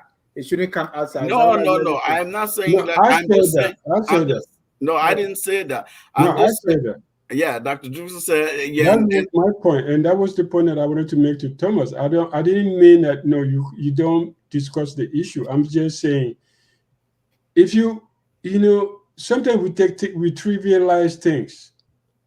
When you are, the privilege to work on a presidential transition committee, there are certain things you do. Whatever you do it in-house. Until the day you say, I don't agree with what's happening here, I'm gone. If you don't have that maturity, you don't belong in a presidential circle. That's my point I was making. And the second point I want to make is this transition thing, we don't know what it is. Everybody got expectation. Oh, who's going to get a job? We don't know what it is. They just write a piece of paper. President Sirleaf wrote a piece of paper, 2017, set up a committee. Let's see how it works, and then we put it into a law. The day after inauguration, they say, okay, put those papers, and then let's govern. And they did. They run the country 6 years. Nothing happened peacefully. And now we're here. What is the transition? If you ask people, what do you expect from the transition team? What do you expect? Information on what? Who's going to be in the government? How much money is left in the government? Yes. What do you want? What are the specifics that you want? Let me tell you. Questions. Let me tell you. And I can tell you also, we want to know the last time when the transition happened, there was always fuss as to how much was in the coffers. That's number one. Number two, who's taking over what? Who's doing what? But it's all there. It's all written. Where is it? The note of 2017. Ahmed, you know where they are. No, we don't. Ahmed, what do you look for in this from a transitional team? Well, if there is a law. But this is a public thing. This is a public thing. Okay, Dr. Buckley. No, just a second. You talk for 11 minutes. But I was still. No. Okay. No, what I'm saying, if there's a law, the content of the transition, we don't know. Nobody has told us exactly what to expect from the transition team. So we all have built up our, fantasies into it and say, this is what we need to know. This is what we want to know. What, Dennis wants to know is not what, Mr. Padma wants to know. Because there's no content. As you said, there's no laws about it. If you write a law, you say, this is what you do. Day one, you do this. Day two, you do this. By the end of transition, this is what happened with the, formal ceremony of exchange of notes, But we don't have that. So we have this balloon full of air. It's a balloon. There's nothing in there. The only thing that matters here at this transition, how much is left in the coffers, and two, what is the budget for the inauguration? The rest doesn't really matter. I'll tell you that. I mean, you can, that's good. Yeah, I agree. On paper, this is what we should be. But in reality, the only two things that matter, how much is left in the bank and how much we're going to spend for the inauguration. The rest is paperwork. Okay, let's use 1 minute each, Mr. Sullivan. Then if I can just, conclude. I think we need more than that, Dennis. The inauguration is ceremonial, is event planning. Yeah, you have budget for that. That's why they set up a separate subcommittee to deal with that. Look, this is a government. 2017, 2018 President Sirleaf proposed to the legislature before she passed that executive order to actually pass an act. These people said they needed a retirement package. Those that were elected are voted out. And the president didn't agree to that, and therefore they didn't pass the law. It was okay in 2017, 2018 to issue an executive order to set up a JPTT, sort of a temporary structure. It is not okay during this transition because we should have legislated this thing and lay out in law how you coordinate. We need to know more. People are taking public assets, for instance, government vehicles, they appropriate to themselves. They transfer money to their own accounts, money not going to consolidated account. We don't know the status of projects, government obligations. domestic obligation, national, international obligations. There are all kinds of things that we ought to know if there's a coordinated process that is sort of laid out and legislator is coined in law. It's not. Even as it is not in law, still we should be able, as a democracy we say we are, a civilized society that's transitioning one government to another, to really do this thing systematically. No one's saying there will be no chaos. There will be. But at least we ought to know the status of these various agencies, whether it's money, whether it's project, whether it's some planning that was going on. All of these things need to be laid out so the incoming people, incoming officials can have access to these notes, access to this information to begin running the government and begin governing immediately. Thank you. Honorable Graves, quickly, a minute, and then Mr. Kana, 30 seconds, so we can bring in our callers. Yeah, thank you again. Look, we're just making a long run out of these things. Yeah, we have different ideas, it's true, but the handover is just as simple as that, as you could put it. Yeah, we do not have an act or law or what have you in acting that, but we have something called the executive order. The president ensure that there's everything done within the framework of the law. That's what executive order implies. It is not long. That's not some of longevity, but it's something to protect the team as a transition from one government or one administration to the next. Is just handing over. So what the part that he already spoke, I didn't want to go back because I'll be saying the same old thing. Now, what I think wrong with that, yeah, every other thing is paperwork, dialogue between the two groups, and then you get it. You know exactly where you started from, you know what you inherited, and that's what is important. And when the time comes when you need to have the public informed, you let them know. But this thing about this team, you know, it's saddening. It saddens me because we all accuse this current government, most of us, of not being organized, not being structured, and not being full-sighted. And you don't want to have a team, an incoming team with a structure, a leadership. Samuel Kofi Woods is one of the eminent persons we have in our country. And if the president-elect can trust him to head a transitional team, I think he should be given a due respect. If you have grievances, you have problems, you do not go on Facebook. That show that because leadership, you need coordination, you need strength, a teamwork. Perpetual optimism is a force multiplier. You don't want to have people. You don't want to have people going on the side and giving these because what it show weakness on the team. Now people start to speculate. The team is working. The head of the team is telling us that everything is smooth, everything is going fine, and then you are there. So it shows that it shows your level, it shows your limitation, it shows that you have some maybe personal or ulterior motives or something like that. And audit is not done. Yeah, audit is not done like we heard somebody talk about John Malu talking about audit and lifestyle. I haven't heard anything about lifestyle audit. I never heard that before. I know that performance audits, financial audits, and what have you. And that's not a time for that transitionally. And you audit. I mean, it's just too much, you know. So that you stop this side noise and let the team focus and do its work. Let have a smooth transitioning process for the sake of the people of Liberia. Thank you. Mr. Kana, 30 seconds and I'm bringing our first caller.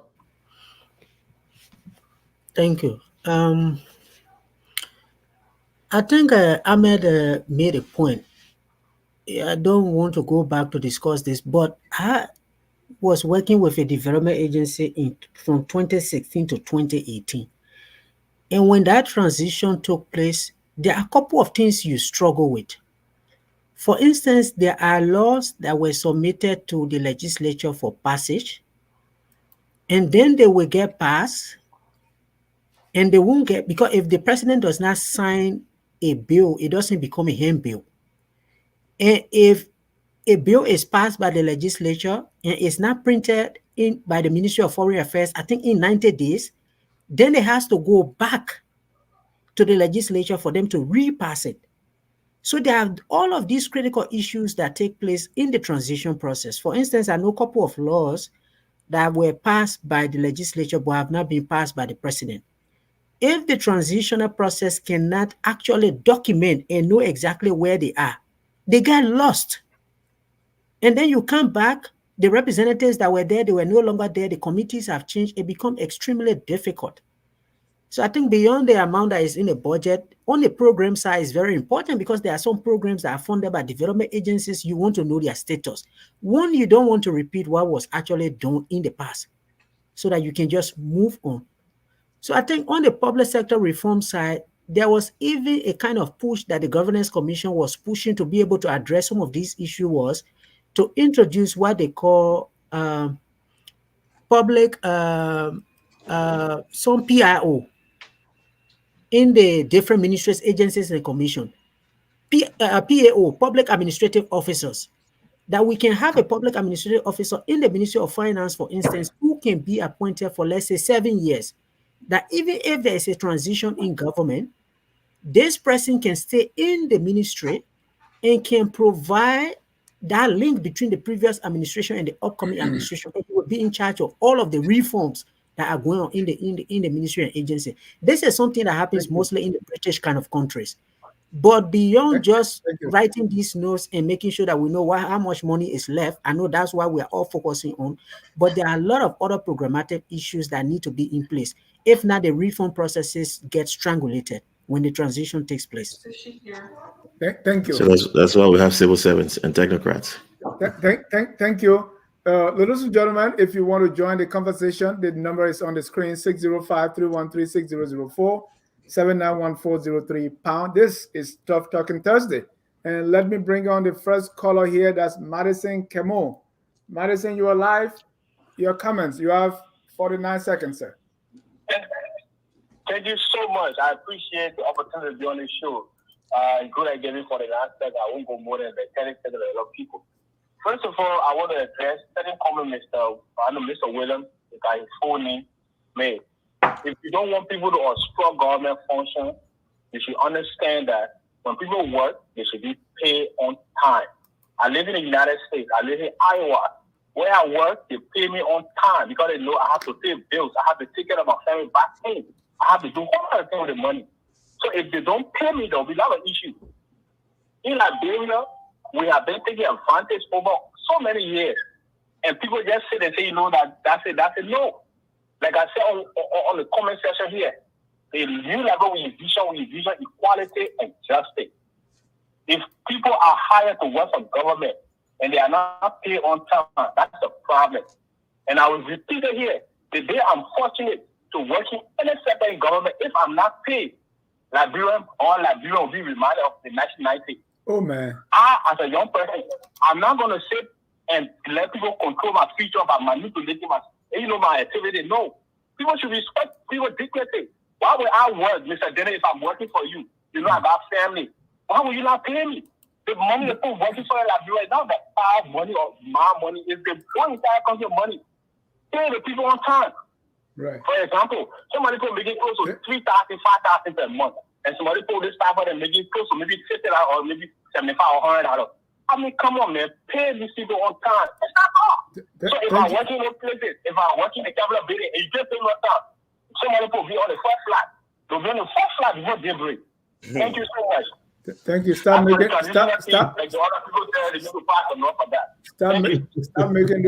making those tries. You can't do anything on 1990. Don't do that. Well, I want us to be able to close this thing before the 2-hour mark. So at this time, Mr. Padmo, just your response, and then anything you want to say before we go to our Tabata session.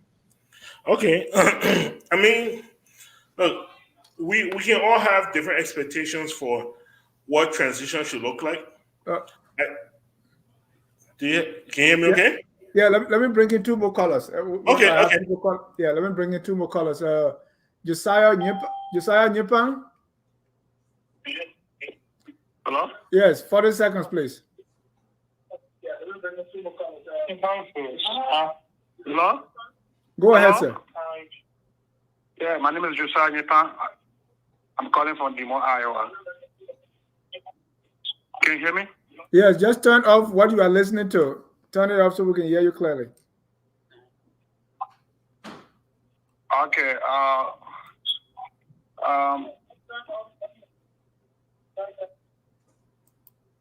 Okay. Thank you for the discussion. I enjoyed that, and I just want to commend, Pamo and Mr. Kenneth. I think these three guys, they understand. I've been monitoring your show for many days. I think the three guys, they understand the subject matter and are following a lot. I think the guys who've been performing government, Mr. Williams and Mr. Dooley, I think they do well, but I think they got their own weaknesses when it comes to, they kind of secret government stuff. I think what the guy Josiah said, my name is Josiah too. I think he's right. We don't have to be hiding stuff in the name of diplomacy or of togetherness or maturity. I think it's not right if you are mature. Yeah, just say out there tomorrow. You'll be on record when things aren't well tomorrow. When you're talking about Boakai, team, your name will be recall and you'll be one of the outstanding individuals instead of hiding things and being behind the bar and say you want to be a mature person. At the end of the day, your name come out like one of those guys that didn't make it well. So I think there was a guy that was right to come out. We all got information regarding this team not working well, things are not going great, and Baka there not saying nothing. She's not even calling the team to say anything. I don't understand how leadership. We carry on when things are not working well when people are complaining. Thank you. As an incoming president or a president, you should be very, very effective, attentive, and you should want to jump to start when things are not going well. Don't let people complain too much or be too late. Instead of letting them go on, you criticize. Thank you, Josiah. Thank you so much. Let me bring on Eston Wise, the legend. Go ahead, sir. Oh, my greetings to you and the entire panelists tonight. This is a topic that is near and dear to my heart, and I share in the sentiments of the previous callers stating that it is unrealistic and it is unthinkable for people to work for you, and labor is nothing to play with. And then at the end of the day, they have to struggle to get their due payments. It's unfortunate, and somebody who lived their life in the entire time in the private sector in Liberia as a private journalist, and then I came to the U.S. I still work in the private sector. I never see myself working in government, but then as a human being, you have to share in the feelings of others. This is why this topic is so touching. When I hear people discuss the fact that people go to work and then they have to fight to get their due pay, it's unfortunate. And I look forward to speaking with my personal friend, Senator Abraham Dara Dillon, soon. Since the party and the government that he supported is coming in power, I look forward to calling him, and he pick up my call anytime, any day, and we can discuss from there and see how best, they can be a little more punctual and they can be forceful on all fronts that the government succeed in paying people for their high-end labor. This is my contribution. I'm following you there very closely, my brother. Thank you. Our last caller here is D. Perkins. Go ahead, sir. Hello? Hello, go ahead. You're live. Good evening, Mr. Jack, and good evening to all the rest of the panelists. George Weah government has been very irresponsible government for 6 years. We all know that. So, it just that we don't expect George Weah government officials to be responding to turn over documents and notes to the Boakai government, because we already know that the fact that audits are being thrown around, we can always see that government offices are being set on fire, people's cars are set on fire, and the only thing that they're burning in those places are documents. So yeah, of course we expect that we expect for them to do these things. So it's gonna give us hard time. But I hope Boakai and his team are doing well. They were able to stop the nomination with those two guys. One was political. Well, you can see it was political, but of course it was. And this part, a guy let me always then say, George Weah was president for the first 2 years. He took everything he needed to steal, so he was tired. It was just a football title where he's a captain. You are going to resign.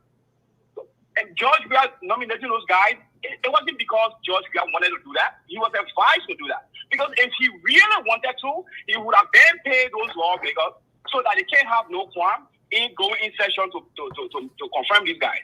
But he didn't care. He doesn't care So that's why these guys were not perform, and that was a good thing for us. That is a good thing for us. Now, one more thing that we should work on is making sure that whoever from the Georgia government don't become a speaker, then that would be a good chance given to Joseph Boakai by the Liberian people so that he can do the work he promised us. Thank you. Thank you.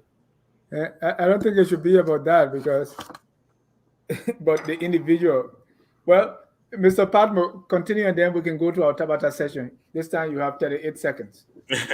Thank you so much. So I think what a lot of people, when it comes to the transition, I think what a lot of people are missing here is that we had a transition from UP to CDC, and we're going now from CDC to UP.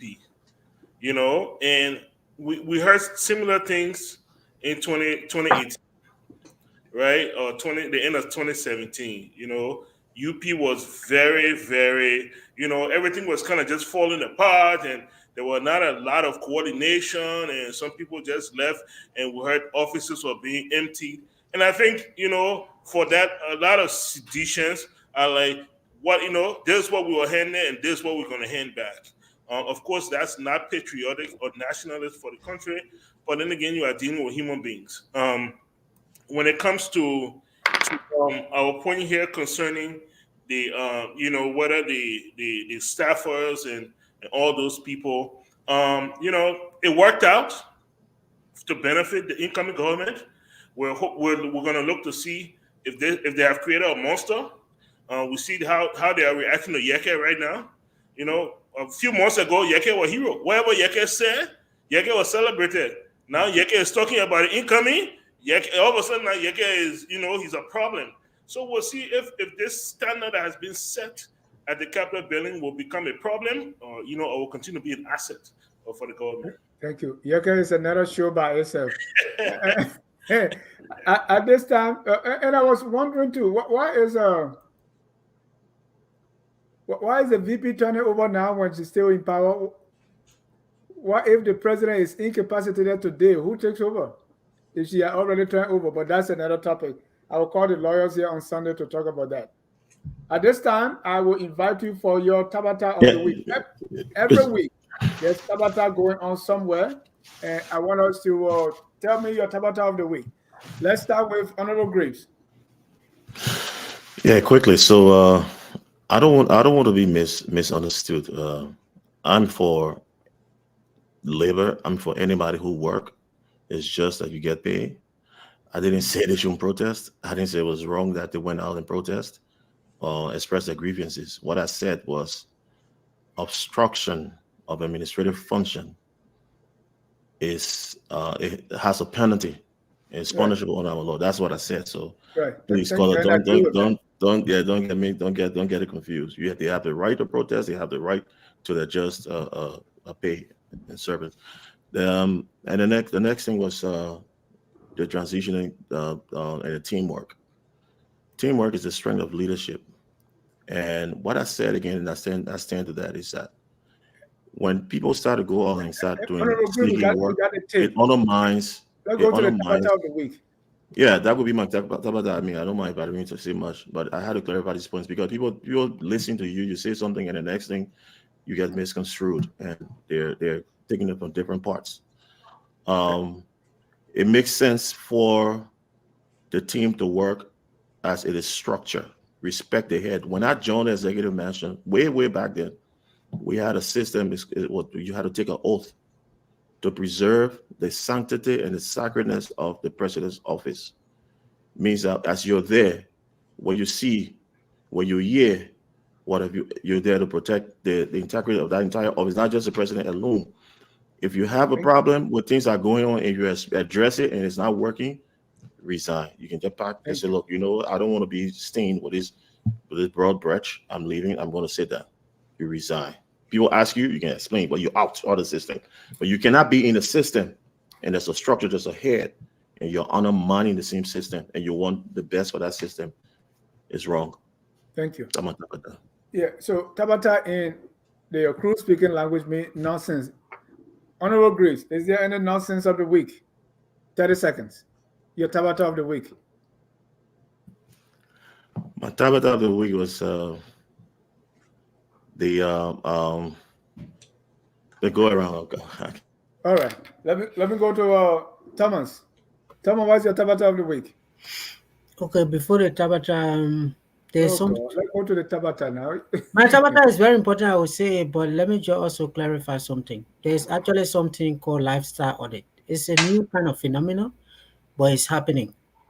If people get incomes you think that does not commensurate with their income, you go in there and be able to check. And in the field of taxation, it's even happening. Some tax agencies now, if you buy a very flashy card, if you put it on Facebook, they really come to you and check how you got the money, whether you pay taxes and all of that. So lifestyle audit is there. And all the issue of the civil service that they will be able to track everything that is happening. We know that the civil service work with layers. There are certain things that are in the minister office, nobody down the line can actually speak on it. So that's why these transitional processes, minister, people high level talking to high level is important. So they trash these issues out. My Tabata of the week is the outgoing speaker. I saw a picture of him. You know, there are these teams that are cleaning around the city after the government has failed to clean Monrovia for 6 years. People buying their own brooms, wheelbarrows, and cleaning the city.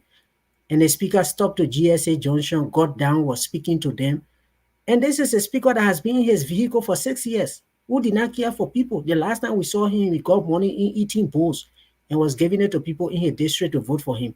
And he's certainly now a speaker of the people. When they are sweeping, he's stopping and speaking to them and playing fun with them.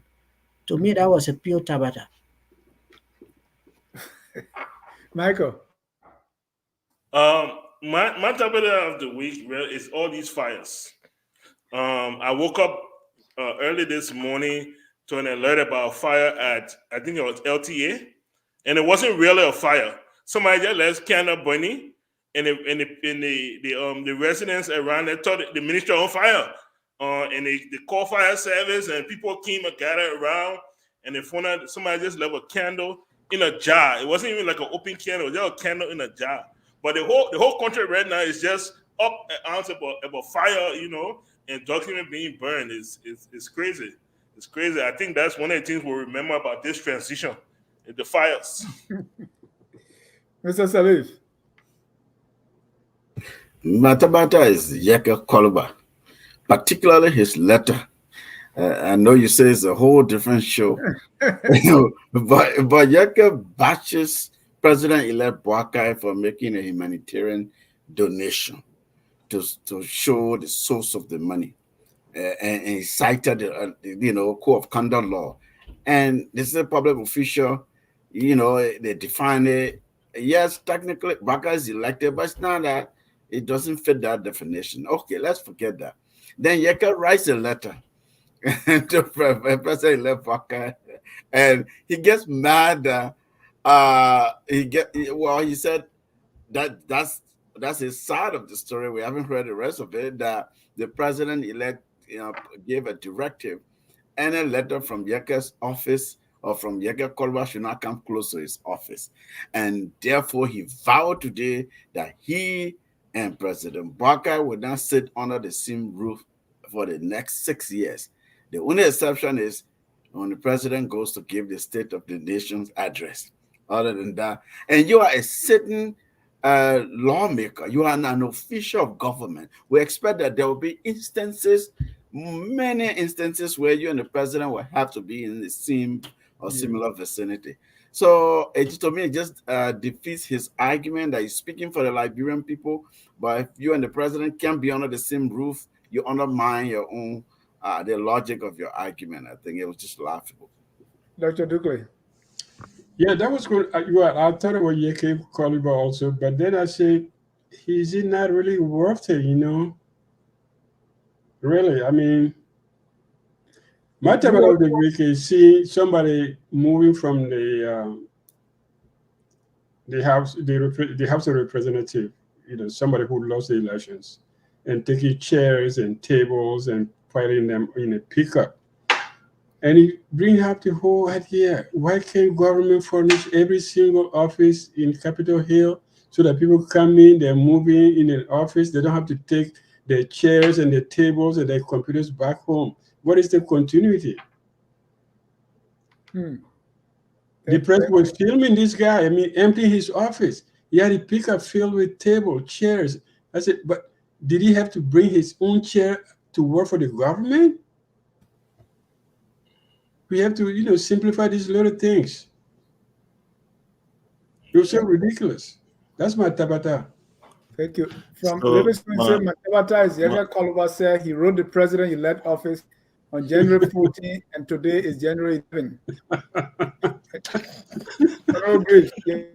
Yeah, I'm back to my Tabata.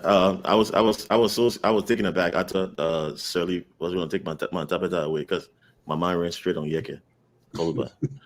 So the traditional thing they had, or the whole system of Yeke Koluba calling the press to a press conference at his residence, or sometimes in the vicinity of the Capitol building, and all the press guys would come running with the expectation of hearing him bashing at the president or the current government. So whenever came with all the excitement and anxiety, they came running and enthusiasm, they came running to his house. And when Yeke started talking, you could see the life leaving all those guys that were like, everybody turned sour. They were like, oh. We thought he was going to bash but now he's bashing Boakai and the whole team. So the whole room turned different. And then he had a rebut. Now we got a new thing. Yeke got a rebuttal. They got a lady, she's a senior almost up there. And she went straight to 1 hour, 30 minutes with outbreak, threatening him, doing the same thing he's doing. He used to do the officials. So that was just fun. When I saw that clip, I was like, oh, okay, we're getting more versions of Yeke now for this new administration. So that's it, yeah. And you're right, Dr. Dugley. Thank you. There should be continuity, and the technocrats and civil servants in ministries and agencies are there for that purpose. And to start taking things. My Tabata is the way the press characterized the turning over. They say Vice President Joseph Boakai left millions of dollars, and now Vice President Joe Howard Taylor left zero coffers. But actually what that is the budget. So Mrs. Taylor came out and said, hey, the budget has ended. That's why nothing is there. For Mr. Boakai at that time, he was in the middle of the budget year, so there was still money in the budget. I thought the way the press really characterized it was the biggest Tabata of the day.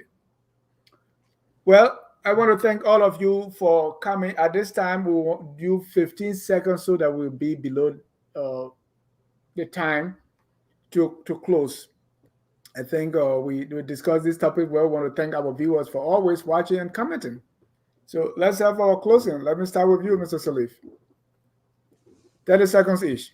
Thank you. Thank you very much. It's always a pleasure to share the platform of these distinguished gentlemen. I wish we had more ladies stepping up and coming to Tough Talking all the time. I'm sending the challenge out there.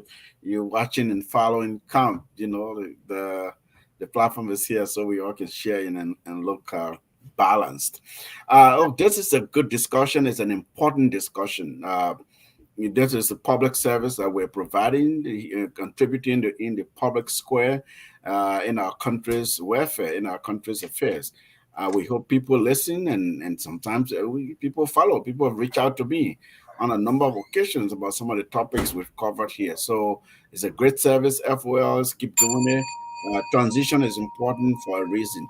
Let's pass a National Presidential Transition Act so that people don't have to guess whether they're obligated to turn over or to cooperate. Thank you. Thank you. Honorable Graves, your 30 seconds. Yeah, I mean, it's a good thing for us to gather as Liberians to discuss and talk about the prospects and the future of our country, because nobody else can do it for us. We can get all the international assistance, all the international partners, and the help. It takes us Liberians, behoove us, and it's imperative that we gather together to see progress in our country. We may know well, we are having these discussions and being critical at times, especially on Tough Talking Thursday, because we want the government to be able to do the right thing, and we want the people to be well served. So we pray for strong leadership, vision, determination for this incoming government. Thank you. Mr. Kane. We hope the 55th legislature can be one that can work more in the interest of the Liberian people. So all of the noise that we had in the 54th can go away.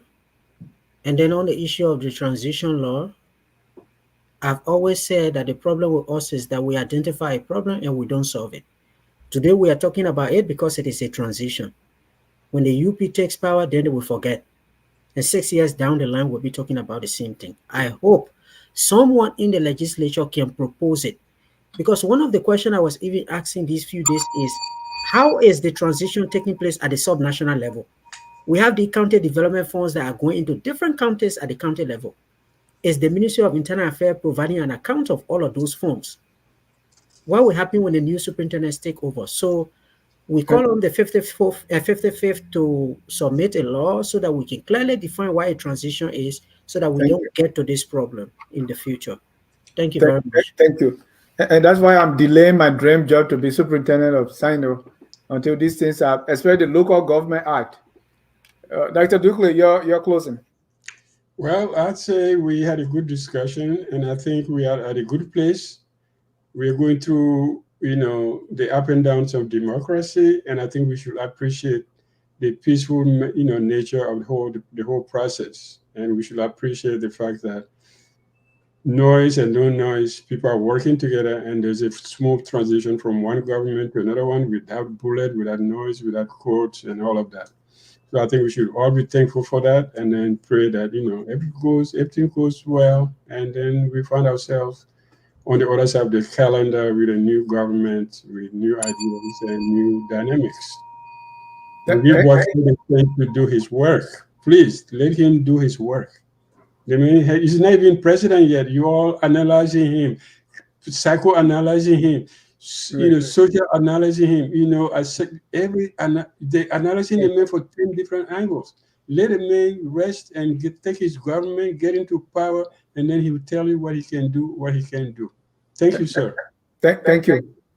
And you understand that, if you are once bitten by a snake, you see lizard say you run away. So who is the snake? Well, Mr. Padmo, you're closing, sir. Thank you guys. Thank you guys for a great evening, and we look forward to an even more eventful week to come. Thank you. Thank you. And tomorrow at the same time, join us for Friday night debate, and it's all be about Yeke Koluba's press conference. I know people that were hailing he was the darling of the opposition. Now they're saying, Yeke. Some people are even going to the extent and say Yeke is crazy. So join us tomorrow, Friday night debate on Yeke Koluba. We want to thank all of you for coming. Always focus on Liberia, and thank our viewers for always watching. At this time, we close with our song that says, "We are all Liberians." Have a good night and God bless you. We are Liberians. Liberia is our home. Liberian people.